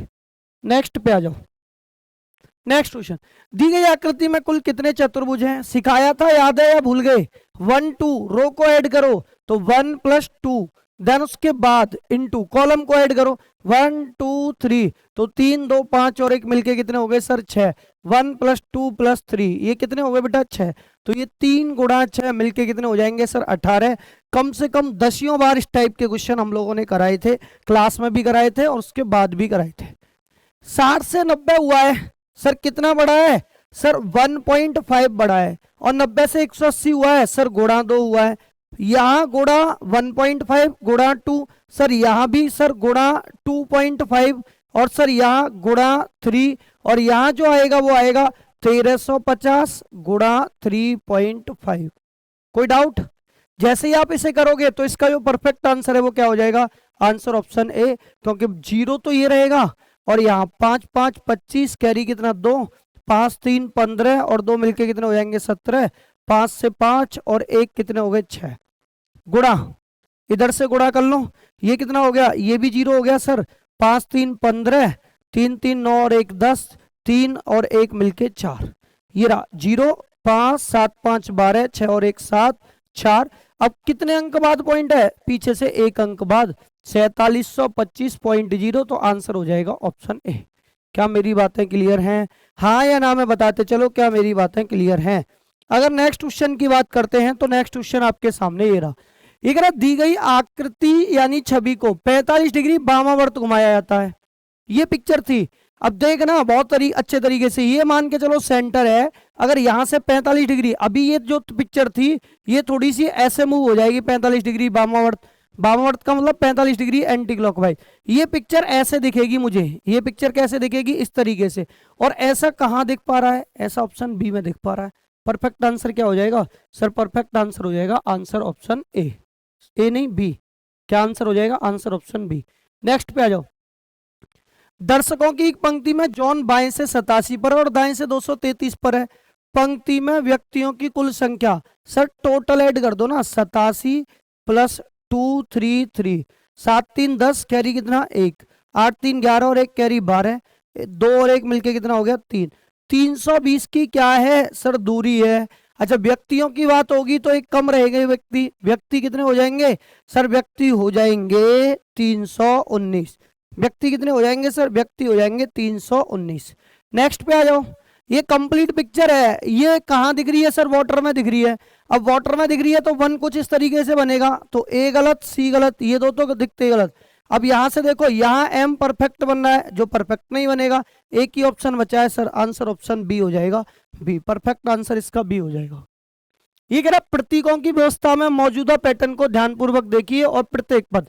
अब देखो ना, जो थर्ड पे था वो फर्स्ट पे है, और जो फर्स्ट पे था वो सेकंड पे है। हर बार ऐसे ही हो रहा है, थर्ड पे फर्स्ट, थर्ड वाला फर्स्ट पे, थर्ड वाला फर्स्ट पे, थर्ड वाला फर्स्ट पे, तो थर्ड वाला फर्स्ट पे। परसेंटेज, अब परसेंटेज के बाद जो पहला वाला है वो सेकंड पे, परसेंटेज क्वेश्चन मार्क। ऐसा कौन से में दिख रहा है सर? ऑप्शन बी में दिख रहा है। परसेंटेज दोबारा रिपीट हो रहा है, बस ये गलत, ये दोनों दिखते ही गलत हैं। तो इसका जो परफेक्ट आंसर है वो क्या हो जाएगा सर? आंसर हो जाएगा ऑप्शन बी। एक पंक्ति में उत्तर दिशा की ओर मुख करके 4 व्यक्ति एस डी के और एल बैठे थे। यदि डी और ए के क्रम से बाएं और दाएं छोर पर है, डी कहाँ है सर? बाएं छोर पर। और के कहाँ है सर? के है सर दाएं छोर पर। एस बाएं छोर से दूसरे स्थान पर है, बाएं से पहला और बाएं से दूसरा एस यहाँ। तो टोटल व्यक्ति थे कितने सर? टोटल व्यक्ति थे 4, तो तीसरा व्यक्ति यहाँ आ गया, तो ये हो गया एस और डी, और यहाँ के हो गया, तो यहाँ कौन आ गया? एम आ गया। ये कह रहा एस के दाएं कितने व्यक्ति बैठे हैं? एस ये रहा, एस के दाएं कितने? एक व्यक्ति और 2 व्यक्ति। एस के दाएं कितने व्यक्ति बैठे हैं सर? 2 व्यक्ति बैठे हैं। एस के दाएं कितने व्यक्ति बैठे हैं? 2 व्यक्ति बैठे हैं। पी क्यू के पिता की पुत्री है। पी जो है ना वो कौन है? पी जो है ना वो क्यू के पिता की पुत्री है। तो क्यू के पिता, अब देखो यहां मैंने देखा क्यू, क्यू के पिता होंगे कोई, और क्यू के पिता की पुत्री कौन है? पी। क्यू के पिता की पुत्री कौन है? पी। अब ये कह रहा है पी का क्यू से, क्यू की कौन लगी? पी। सर क्यू की कौन लगी? पी। सर क्यू की बहन लगी, बहन। आंसर क्या हो जाएगा? आंसर हो जाएगा ऑप्शन नंबर डी। नेक्स्ट पे आ जाओ। नीचे दी गई आकृति की श्रृंखला को कंप्लीट करना है। तो आप देखो यहाँ ये पिक्चर थी तो एक लाइन, और आपने देखा यहाँ 1 2 3 लाइन, तो यहाँ एक भी लाइन नहीं थी, यहाँ एक है, तो यहाँ 2 लाइन आएंगी। तो 2 लाइन यहाँ पे है, यहाँ 3 लाइन है, बी गलत। 2 लाइन यहाँ पे है, यहाँ 1 लाइन, ये भी गलत। या तो आंसर ए है या फिर डी है। अब ए और डी में से भी कैसे डिसाइड करोगे? यहाँ लाइन कितनी थी? वर्टिकल जो लाइन है 1 2 3 4 5, यहाँ लाइन 1 2 3 4, तो 5 4 3 लाइन आएंगी। कितनी लाइन है? 4, तो डी भी गलत हो गया। 3 लाइन कौन से ऑप्शन में? ऑप्शन ए में, क्योंकि यहाँ 3 लाइन फिर यहाँ 2 लाइन, ये वर्टिकल वाली लाइन की बात कर रहा हूँ। यहाँ 5 लाइन, यहाँ 4, यहाँ 3, फिर यहाँ 2 वर्टिकल लाइन। तो ऐसा कौन सा ऑप्शन हो गया? ऐसा ऑप्शन ए हो गया बेटा, ए। ये कह रहा है 106 व्यक्ति उत्तर दिशा की ओर मुख करके बैठे हैं। ए का स्थान दाएं छोर से 16वां है। दाएं से ए का स्थान कौन सा है सर? ए दाएं से 16 पर है। ठीक है, ए के बाईं ओर कितने व्यक्ति बैठे हैं? ए के बाईं ओर बताने थे। अब बहुत ध्यान से समझना कि व्यक्ति थे 106, तो दूरी कितने की हो गई सर? 107 की। कितने की दूरी हो गई? 107 की। अब 107 से 16 कम करोगे आप, 107 से 16 कम करोगे, तो 16 कम किए तो 1, 10 में से 1 गया तो 9, यानी कि ये जो ए का जो बाएं से स्थान हो जाएगा वो कितना हो जाएगा? 91। अब ए बाएं से 91 पर है, 91 में स्थान पर है, तो ए के बाईं ओर व्यक्ति कितने बैठे होंगे सर? ए के बाईं ओर व्यक्ति बैठे होंगे 90। कितने बैठे होंगे? 90। इस प्रश्न का परफेक्ट आंसर क्या हो जाएगा सर? 90 आंसर हो जाएगा इस प्रश्न का परफेक्ट आंसर। चलिए नेक्स्ट की तरफ मूव करते हैं। नेक्स्ट क्वेश्चन आपके सामने ये रहा। ये कह रहा है डिक्शनरी का है भाई, तो डिक्शनरी में बैलेंस सब तक सेम है, BAND, तो BANA एन के बाद ए आएगा, डी नहीं आएगा, तो बी गलत हो गया। इन दोनों में यहां तक देखो। फिर B A N D, B A N के, तो डी चौथे पर है, के 11 पर है, तो डी आएगा। बैंक वाले तीनों गलत हैं, तो ये भी गलत, ये भी गलत। एक ही ऑप्शन बचा है, ऑप्शन ए, क्योंकि बी ए एन के 11 पर है, B A N D, D चौथे पर है। तो डिक्शनरी के अकॉर्डिंग अगर इसे सही क्रम में व्यवस्थित करेंगे तो आंसर हो जाएगा ऑप्शन ए। नेक्स्ट पे आ जाओ। नेक्स्ट क्या कह रहा है भाई, ये कह रहा है के एन ओ। अब देखो ये जो वॉइवल्स है ना, ए ई आई ओ यू, इनकी नंबरिंग दे रखी है 1 2 3 4 5, ठीक है सर। और बाकी एफ, एफ कितने पर है, 6 पर, 6 और 2 8, बाकी के 2 बढ़ते चल रहे हैं। जो वॉइवल्स है उनकी नंबरिंग है, बाकी के 2 बढ़ते चल रहे हैं। तो टी कितने पर है, 20, 20 और 2 22। अच्छा ई वॉइवल्स में 2 पर है। अच्छा एस 19 पर, 19 और 2 21। अच्छा टी 20 और 2 22। V to U V, V to U V, ऐसा ऑप्शन कौन सा है, ऐसा ऑप्शन ऑप्शन डी है। कौन सा ऑप्शन है बेटा, ऐसा ऑप्शन ऑप्शन डी है। ये कह शुक्रवार से शुरू होने वाले 31 दिनों के महीने में दूसरा शनिवार सभी रविवार अवकाश है। एक तो दूसरे शनिवार को अवकाश है और सभी रविवार को भी अवकाश है। उस महीने में कितने कार्य दिवस हैं। बहुत अच्छा है और ये बहुत इंपॉर्टेंट क्वेश्चन है। अच्छा भी है, अच्छे के साथ साथ बहुत इंपॉर्टेंट भी है। प्रयास करेंगे आप समझने का बहुत ध्यानपूर्वक। शुक्रवार से शुरू होता है महीना। मैंने कहा पहली तारीख को क्या था सर, फ्राइडे था पहली तारीख को। 2 तारीख को क्या था सर, सैटरडे था 2 तारीख को। और 3 तारीख को क्या था सर, 3 तारीख को था संडे। अब पहला रविवार 3 को है, तो अगला रविवार सर 3 और 7 मिलके 10 को, अगला रविवार 17 को, फिर अगला रविवार 17 और 7 मिलके 24, अगला रविवार सर 31 को। तो टोटल रविवार कितने हो गए सर, रविवार हो गए 3 और 10 और 17 और 24 और 31, क्योंकि हर 7 दिन बाद रविवार आएगा। 3 7 10, 10 7 17, 17 और 7 मिलके 24, 24 और 7 मिलके 31।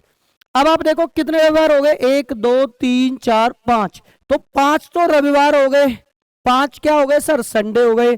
और एक सेकंड सैटरडे की छुट्टी थी, तो टोटल कितनी छुट्टी हो गई, 6 छुट्टी हो गई। और 31 में से अगर 6 छुट्टी हो गई तो कार्य दिवस बचे कितने सर, 25 कार्य दिवस बचे।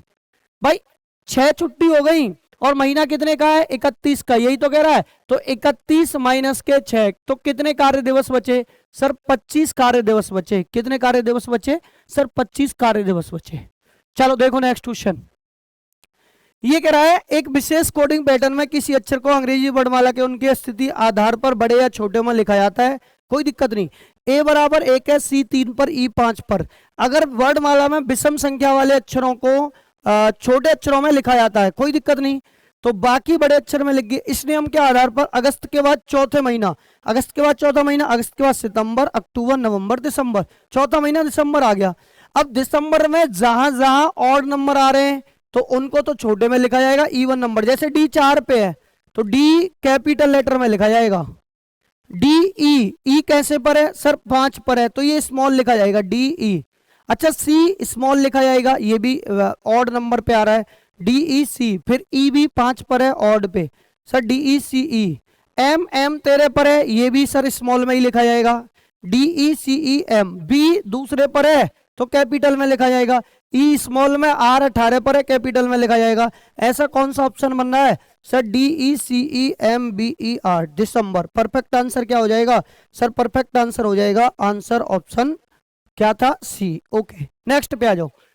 ए जेड, तो देखो ए 1 पर है, एच 8 पर है, 7 बड़ा, 8 7 15 7 22, 7 22 7 29, सी है सर। सी 7 और 3 10, शुरुआत जैसे होगी, ये गलत ये गलत। जे के बाद आगे देखो, जेड था 26, एक्स 24, 2 2 कम हो रहे हैं, 22 20 18 16, और 16 जैसे ही मैंने लिखा तो आंसर क्या हो गया सर, आंसर हो गया ऑप्शन सी। आंसर क्या हो गया सर, आंसर हो गया ऑप्शन सी। नेक्स्ट पे आ जाओ। आकृतियां वृत्त और त्रिभुज। अब देखो वृत्त और त्रिभुज दोनों अलग अलग हैं और दोनों ही किसके अंदर आ जाएंगी सर, शेप्स के अंदर आ जाएंगी, यानी आकृति के अंदर आ जाएंगी। ऐसा कौन सा ऑप्शन दिख रहा है, ऐसा ऑप्शन हमें ऑप्शन ए दिख रहा है। इस क्वेश्चन का परफेक्ट आंसर क्या हो जाएगा बेटा, आंसर हो जाएगा ऑप्शन ए। बहुत अच्छा और इंपॉर्टेंट क्वेश्चन है। ये कह रहा है स्टोन, STONE का कोड क्या दे रखा है सर, दे रखा है TS, P के बाद M और F। तो S से 1 बड़ा, T से 1 कम, O से 1 बड़ा, S से कम 1 बड़ा। एक बढ़ रहा है एक कम हो रहा है, तो यहाँ भी बी से सी एक बढ़ा, आर से क्यू एक कम हो गया, ए से बी एक बढ़ा, बी से यू एक कम हो गया, ई से एफ बढ़ा, एक बढ़ रहा है एक कम हो रहा है, तो डब्ल्यू कितने पर है 23, 23 के बाद 24 आ जाएगा, तो मैंने लिखा WHILE। तो पहले एक बढ़ा दो 23 और एक 24, 8 से एक कम कर दो 7, यानी जी एक्स जी, और एक्स जी से एक ही ऑप्शन है, इसके अलावा कोई ऑप्शन दिख ही नहीं रहा, तो पूरा प्रश्न सॉल्व करने की कोई भी जरूरत नहीं है। नेक्स्ट पर आ जाओ। ये कह रहा बास्केट शब्द के अक्षरों को वर्णमाला को पुनर्व्यवस्थित किया जाए, वर्णमाला के अकॉर्डिंग लगा जाए, BASKET, तो लगा लो इसको। तो ये हो गया ए बी के बाद क्या आएगा ई के बाद क्या आएगा के, फिर एस, फिर टी, लिख दिया। बास्केट शब्द के अक्षरों को वर्णमाला क्रम में पुनर्व्यवस्थित किया जाए, तो पुनर्व्यवस्था के बाद दाएं छोर से चौथा अक्षर, फर्स्ट सेकंड थर्ड फोर्थ, दाएं छोर से चौथा अक्षर क्या हो जाएगा ई, और इस प्रश्न का परफेक्ट आंसर भी क्या हो जाएगा बेटा, आंसर हो जाएगा ऑप्शन ई। ठीक है बेटा, चलो देखो ये कह रहा है इन शब्द को, ये है शब्द, इनको ना इंग्लिश डिक्शनरी के अकॉर्डिंग व्यवस्थित करना है आपको। तो देखो CASCA, तो यहां तक तो सबका सेम है, CASCADE यहां तक तो, फिर इसके बाद CASHE आएगा पहले, तो ये वाला गलत हो जाएगा, एम पहले आ रहा है इसमें, तो फिर यहां तक तो सही है, CASHMERE यहां तक भी सही है। अब इसके बाद CASTA, यहाँ CASTL, तो ये दोनों बाद में आएंगे और ये दोनों बाद में आएंगे, तो ये क्या कह रहा है सही क्रम में व्यवस्थित करें, तो पहले कौन सा आ जाएगा सर, पहले यही आ जाएगा, इसका परफेक्ट आंसर भी क्या हो जाएगा, आंसर ऑप्शन ए। क्या आंसर हो जाएगा सर, इस क्वेश्चन का भी परफेक्ट आंसर हो जाएगा आंसर ऑप्शन ए। क्लियर है, चलो नेक्स्ट पे आ जाते हैं, अगले क्वेश्चन की तरफ मूव करते हैं। अगला क्वेश्चन है बेटा आपके सामने, ये रहा, बहुत शानदार सा और इंपोर्टेंट सा। ये कह रहा है रिपोर्ट सुबह 9 बजे जमा की गई है, रिपोर्ट जमा करने के 2 घंटे बाद बैठक शुरू हुई है, बैठक समाप्त होने के 1 घंटे बाद एक विराम लिया गया, बैठक सुबह 11:30 बजे समाप्त हुई है, बैठक किस समय शुरू हुई थी। ये रहा, रिपोर्ट सुबह 9 बजे जमा कर दिया, रिपोर्ट जमा करने के 2 घंटे बाद बैठक शुरू हुई है, तो अगर रिपोर्ट 9 बजे जमा हो गई है और रिपोर्ट जमा करने के 2 घंटे बाद ही बैठक शुरू हो गई है, तो बैठक कितने बजे स्टार्ट हो गई होगी सर, बैठक 11 बजे स्टार्ट हो गई होगी। इसका जो परफेक्ट आंसर है वो आंसर ऑप्शन सी हो जाएगा। कोई वस्तु पूर्व दिशा की ओर थी, तो मैंने लिख दिया सर पूर्व दिशा। इसके बाद वो कह रहा है 145 डिग्री कहाँ गई, एंटी क्लॉकवाइज, एंटी क्लॉकवाइज लिख दिया, फिर 190 डिग्री क्लॉकवाइज गई दक्षिणावर्त, फिर 135 डिग्री फिर दोबारा से एंटी क्लॉकवाइज गई। अब इन दोनों को ऐड कर दो, ये दोनों मिलके कितने हो गए सर, ये दोनों मिलके हो गए 280 डिग्री, और किसके हो गए एंटी क्लॉकवाइज के, और ये हो गया 190 डिग्री क्लॉकवाइज के। काट पीट करो 0, 18 से 9 गए तो कितने बचे 9, 90 डिग्री बचे, और किसके बचे 90 डिग्री एंटी क्लॉकवाइज के। अब देखो पूर्व का 90 डिग्री एंटी क्लॉकवाइज चला दो, पूर्व का 90 डिग्री अगर आप एंटी क्लॉकवाइज चलाते हो तो आंसर क्या आ जाएगा, आंसर आ जाएगा सर नॉर्थ। इस क्वेश्चन का परफेक्ट आंसर क्या हो जाएगा, नॉर्थ। ये कह रहा है एक फोटोग्राफ पर 6 लोगों की एक पंक्ति में खड़ा करना है, लेकिन 2 व्यक्ति एक दूसरे के बगल में खड़े होने से इनकार कर देते हैं।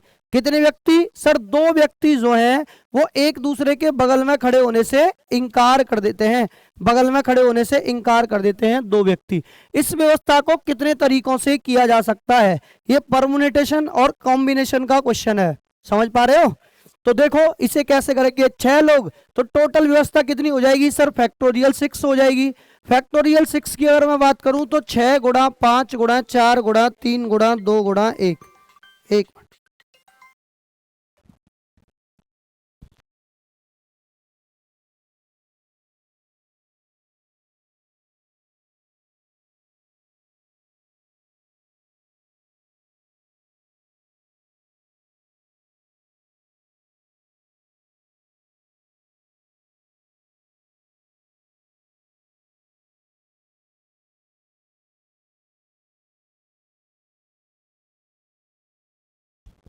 हाँ भाई देखो फैक्टोरियल 6, फैक्टोरियल 6 का मतलब कितना हो जाएगा सर, 6 गुणा 5 गुणा 4 गुणा 3 गुणा 2 गुणा 1, 1 का तो कोई मतलब ही नहीं है। ये कितना हो गया, 30 चौके 120, 120 3 12 3 36 360 720 हो गया ये। अब ये क्या कह रहा है, लेकिन 2 व्यक्ति एक दूसरे के बगल में खड़े होने से इनकार कर देते हैं, इस व्यवस्था को कितने तरीकों से किया जा सकता है। तो भैया अगर देखो दो व्यक्ति हैं तो दो व्यक्ति एक दूसरे के, तो मैंने कहा फैक्टोरियल 5 और इंटू फैक्टोरियल 2। अच्छा फैक्टोरियल इंटू 5 कितना हो जाएगा, 5 हो जाएगा, 5 गुणा 4 गुणा 3 गुणा 2, तो ये कितना हो जाएगा सर 5 गुणा 4 20 30 60, 60 का डबल 120, 120 और माइनस के कितने दो, माइनस नहीं इंटू के कितने 120 इंटू 2, ये मिलके कितने हो गए सर 240। अब ये कौन से हैं, ये टोटल बैठने वाले व्यक्ति हैं, और ये कौन से हैं जो ना बैठने वाले हैं। तो भैया टोटल 720 में से 240 को माइनस कर दो, तो आप बोलोगे 10 में से 0 0, ये 10 इधर इधर 12 12 से 4 कम किए तो 8 बचा, इधर कितना बचा, इधर बचा सर 6 6 से 2 4 2 कम किए तो ये कितना हो जाएगा 480। इस प्रश्न का परफेक्ट आंसर क्या हो जाएगा सर, इस प्रश्न का परफेक्ट आंसर हो जाएगा 480। इसे लिख सकते हैं हम बैठने के कुल तरीके माइनस 7 7 ना बैठने के तरीके बराबर 7 7 बैठने के तरीके बोल सकते हैं, यानी कि इस प्रश्न का परफेक्ट आंसर हो जाएगा आंसर 480 यानी ऑप्शन डी है। तो ये मैथ का ही क्वेश्चन, ये भी मैथ का है, लेकिन मैथ वाले सर छोड़ गए तो हम भी इसे कर देते हैं, कोई दिक्कत नहीं है। ये कह रहा मई से जून तक बिक्री में कितने प्रतिशत की कमी हुई है, मई से जून तक, तो जनवरी फरवरी मार्च अप्रैल मई, मई में कितना था 450 और जून में कितना है 390। तो आप देखो 450 से 390 तो कितने परसेंट की कमी हुई है 60 की, और हुई कितने पर है मई से जून तक बिक्री में कितने प्रतिशत की सर 450 पे हुई है, इनटू 100 कर दो, बस इतना सा करना था सर। ये तो जीरो, ये जीरो, 5 से ये कितनी बार 5 से ये 5 9 45, 5 से ये कितनी बार 20 बार, ये कितना हो गया 120 बट्टे कितना 9। अब 9 से काट पीट कर लो, 9 से 3 से काट दो, ये 40 हो गया, और ये कितना हो गया 3 से 3, तो 3 से ये एक बार, और फिर बचा कितना 3 से एक बार 10, तो 3 3 9 13 सही 13.33% आंसर हो जाएगा ऑप्शन ए, क्योंकि हर बार बचेगा क्या उस हिसाब से 0.33 बार जाएगा। नेक्स्ट पे आ जाओ, जेड वाई एक्स। अब देखो y जो सेकंड पे फर्स्ट पे आ रहा है, z जो सेकंड पे फर्स्ट पे, a जो वैसे है सेकंड पर, तो आंसर हो जाएगा A B C. y second पे था तो y z a, अच्छा z सेकंड पर था तो z a b, a second पर था तो a b c, b second पर था तो b c d, c second पर था तो c d e। तो इसका परफेक्ट आंसर क्या हो जाएगा a b c। Next question की तरफ मूव करते हैं। नेक्स्ट क्वेश्चन आपके सामने ये रहा, ये कह रहा है शब्द है MINORITY, क्या उपयोग करके कौन सा अक्षर नहीं बनाया जा सकता, का उपयोग करके कौन सा अक्षर नहीं बनाया जा सकता। अब देखो यहाँ यू दिख रहा है कहीं नहीं दिख रहा, तो कौन सा नहीं बन सकता सर, यूनिटी नहीं बन सकता, यूनिटी नहीं बन सकता। क्लियर हुआ, चलो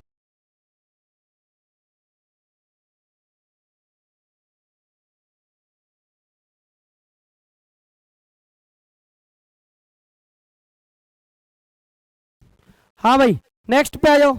ये कह रहा है वेन आरेख में वर्ग जो है ना रसोइयों को, तो ये कौन है सर, ये रसोइया हैं, रसोइया ठीक है। व्रत साइकिल को, ये व्रत जो है किसको रिप्रेजेंट कर रहा है, साइकिल को रिप्रेजेंट कर रहा है, साइकिल को, साइकिल चालक, ये कौन है साइकिल चालक। और त्रिभुज किसे रिप्रेजेंट कर रहा है, संगीतकार को, संगीतकार, त्रिभुज किसे रिप्रेजेंट कर रहा है संगीतकार को। ये कह रहा है संगीतकार साइकिल चालक और रसोई कितने व्यक्ति इन तीनों समूह में शामिल है, तीनों में देखो 6 ट्राइंगल में भी आ रहा है, सर्किल में भी आ रहा है, और इसका जो परफेक्ट आंसर है वो क्या हो जाएगा आंसर ऑप्शन डी। क्लियर हुआ, नेक्स्ट पर आ जाओ, नेक्स्ट क्वेश्चन पर। नेक्स्ट क्वेश्चन आपके सामने ये रहा, ये कह रहा सभी पिज्जा स्वादिष्ट हैं, तो पिज्जा ये रहा स्वादिष्ट ये रहा। अच्छा पिज्जा और स्वादिष्ट का रिलेशन बनता तो नेगेटिव, ये पॉजिटिव है, दिखते ही गलत है। कोई भी पिज्जा स्वादिष्ट नहीं है, पिज्जा ये रहा स्वादिष्ट ये रहा, पहले दूसरे दोनों कथनों को मिलाएंगे तो कॉमन टर्म है, कॉमन टर्म में से किसी एक के पास वैल्यू 100 वैल्यू भी 100 है, और पॉजिटिव नेगेटिव मिलाने पर नेगेटिव नेगेटिव भी है, दोनों की वैल्यू 100, तो वैल्यू चेक करने की जरूरत नहीं है, सेकंड वाला सही है, और इस क्वेश्चन का परफेक्ट आंसर हो जाएगा आंसर ऑप्शन डी। नेक्स्ट पर आ जाओ, जो कैपिटल था वो स्मॉल बन रहा है, और जो स्मॉल था वो कैपिटल बन रहा है, तो आप भी यहां बना दो, ये बी कैपिटल था तो स्मॉल में बनाओ, तो बी स्मॉल, ये दो गलत, ये दो सही है। अब इसके बाद ओ स्मॉल था तो कैपिटल बनेगा कैपिटल ओ, अब इसके बाद यू कैपिटल था तो स्मॉल बनेगा बी ओ, तो इससे ओ को बड़ा कर लेना थोड़ा सा बस, बी ओ यू, यहां से पता चल गया जी स्मॉल था तो कैपिटल बनेगा, एच कैपिटल था तो स्मॉल बनेगा, तो इसका जो परफेक्ट आंसर है वो क्या बन जाएगा आंसर ऑप्शन डी। ये टाइपिंग एरर है थोड़ी सी, नेक्स्ट पर आ जाओ। अब देखो ऐसा प्रश्न देख के बच्चा डर रहा था, डरने की कोई जरूरत नहीं है बेटा। ये कह रहा प्लस का अर्थ वर्तमान संख्या में जोड़ना है, माइनस का वर्तमान संख्या क्या है सर, वर्तमान संख्या है 5 स्टार प्लस @ माइनस स्टार और हेज। अब ये कह रहा है स्टार का अर्थ क्या था, स्टार का अर्थ है वर्तमान संख्या में 6 से गुणा करना। तो स्टार का मतलब वर्तमान संख्या थी 5, 5 गुणा 6 मिलके कितना हो गया सर 30। अच्छा प्लस का अर्थ क्या था, वर्तमान संख्या में 2 जोड़ना, प्लस का अर्थ 2 जोड़ दो, 30 और 2 मिलके कितने हो गए सर 32 हो गया। यहां तक हो गया ये सॉल्व। @ का अर्थ क्या था, वर्तमान संख्या के अंकों को पलट देना, 32 के अंकों को पलट दो, ये हो गया 23, @ तक कंप्लीट हो गया। माइनस का अर्थ था 1 घटाना, 23 से 1 कम कर दो, तो माइनस का 1 किया तो बचा कितना भैया 22। 22 के बाद स्टार का अर्थ क्या था, 6 से गुणा करना, 6 गुणा 22, 6 2 12 का 2, 6 2 12 और 1 13, 132। अच्छा फिर इसके बाद हैज का अर्थ क्या था, हैज का अर्थ था 3 से भाग दे देना, 132 को 3 से भाग देना था, 3 से 1 कितनी बार 4 बार और 3 से 1 कितनी बार 4 बार। तो आंसर कितना आ जाएगा सर, इसका जो मान है वो कितना आ जाएगा 44 आ जाएगा। बहुत सिंपल, बहुत ज्यादा सिंपल आंसर है इसका, ठीक है ना। नेक्स्ट पर आ जाओ। अगर पी के सापेक्ष के की दिशा याद करिए, तो पी तो ये रहा और के ये रहा, ठीक है। लेकिन यहां से देखो L@M का अर्थ है M जो है ना वो L के पूर्व में, तो L के पूर्व में कौन है M, तो एरो आगे से ही खींचते चलो। हैज का अर्थ क्या था सर, P के कौन सर Q जो है ना वो P के दक्षिण पश्चिम में है, Q जो है ना P के दक्षिण पश्चिम में, तो P तो ये रहा और P के दक्षिण पश्चिम में कौन बैठा है Q बैठा है, Q यहां बना दिया। अच्छा @ का अर्थ क्या है, @ का ये रहा, @ का अर्थ है ML के पूर्व में, तो R जो है ना वो Q के पूर्व में, Q के पूर्व में R बना दिया मैंने, ये रहा Q के पूर्व में R बना दिया। अच्छा इसका डॉलर का अर्थ क्या है, डॉलर ML के दक्षिण में, डॉलर का अर्थ क्या है ML के दक्षिण में, तो भैया कौन दक्षिण में है सर, के दक्षिण में है, और किसके दक्षिण में के, R के दक्षिण में के है, तो R कहाँ है, R ये रहा, R के दक्षिण में कौन बैठा है सर, R के दक्षिण में के बैठा है, के बैठा दिया।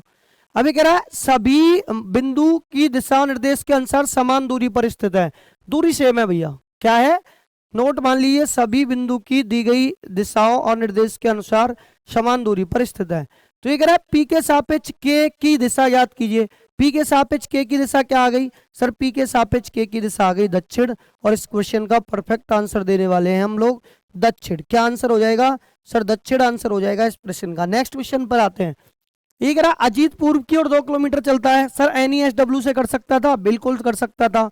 2 किलोमीटर पूर्व में चला, फिर दक्षिण की ओर मुड़कर 16 चला, फिर वह पूर्व की ओर मुड़कर कितना गया 5 चला पूर्व की ओर। अब वह अपने आरंभिक बिंदु से सर, दोनों के बीच का डिफरेंस साउथ, दोनों के विपरीत वेस्ट, तो दक्षिण पश्चिम। अच्छा ये कह रहा अपने प्रारंभिक बिंदु से, तो प्रारंभिक बिंदु से ही निकल के आया, एक तो साउथ और ईस्ट, साउथ ईस्ट, क्योंकि देखो यहाँ 0 चला, यहाँ 0 चला, वैल्यू ज्यादा ईस्ट की है, वैल्यू ज्यादा साउथ की है, तो ये निकल के आई स्टार्टिंग पॉइंट से एंड पॉइंट। दक्षिण पूर्व, दक्षिण पूर्व का मतलब answer option C. Next question पे आ जाओ। नेक्स्ट क्वेश्चन ये रहा, NESW से भी कर दो, NESW। अंकुल पूर्व में कितना गया 4 किलोमीटर, फिर वह दक्षिण की ओर मुड़कर कितना गया 14 किलोमीटर, फिर वह पूर्व की ओर मुड़कर कितना गया 7 किलोमीटर। अंकुल अब अपने आरंभिक बिंदु से किस दिशा में, स्टार्टिंग पॉइंट से, यहाँ 0 यहाँ 0, दोनों का डिफरेंस साउथ, दोनों का डिफरेंस ईस्ट, फिर दोबारा अगेन आंसर क्या आ गया साउथ ईस्ट, यानी इसका भी आंसर क्या हो जाएगा दक्षिण पूर्व। इस प्रश्न का भी परफेक्ट आंसर क्या हो जाएगा दक्षिण पूर्व। अब देखो ये ना क्वेश्चन यहाँ एक्चुअल में क्या है, यहाँ ओ है, ये क्यों नहीं है, तो इसे ओ कर लेना, ओ मैं लिख देता हूं यहाँ।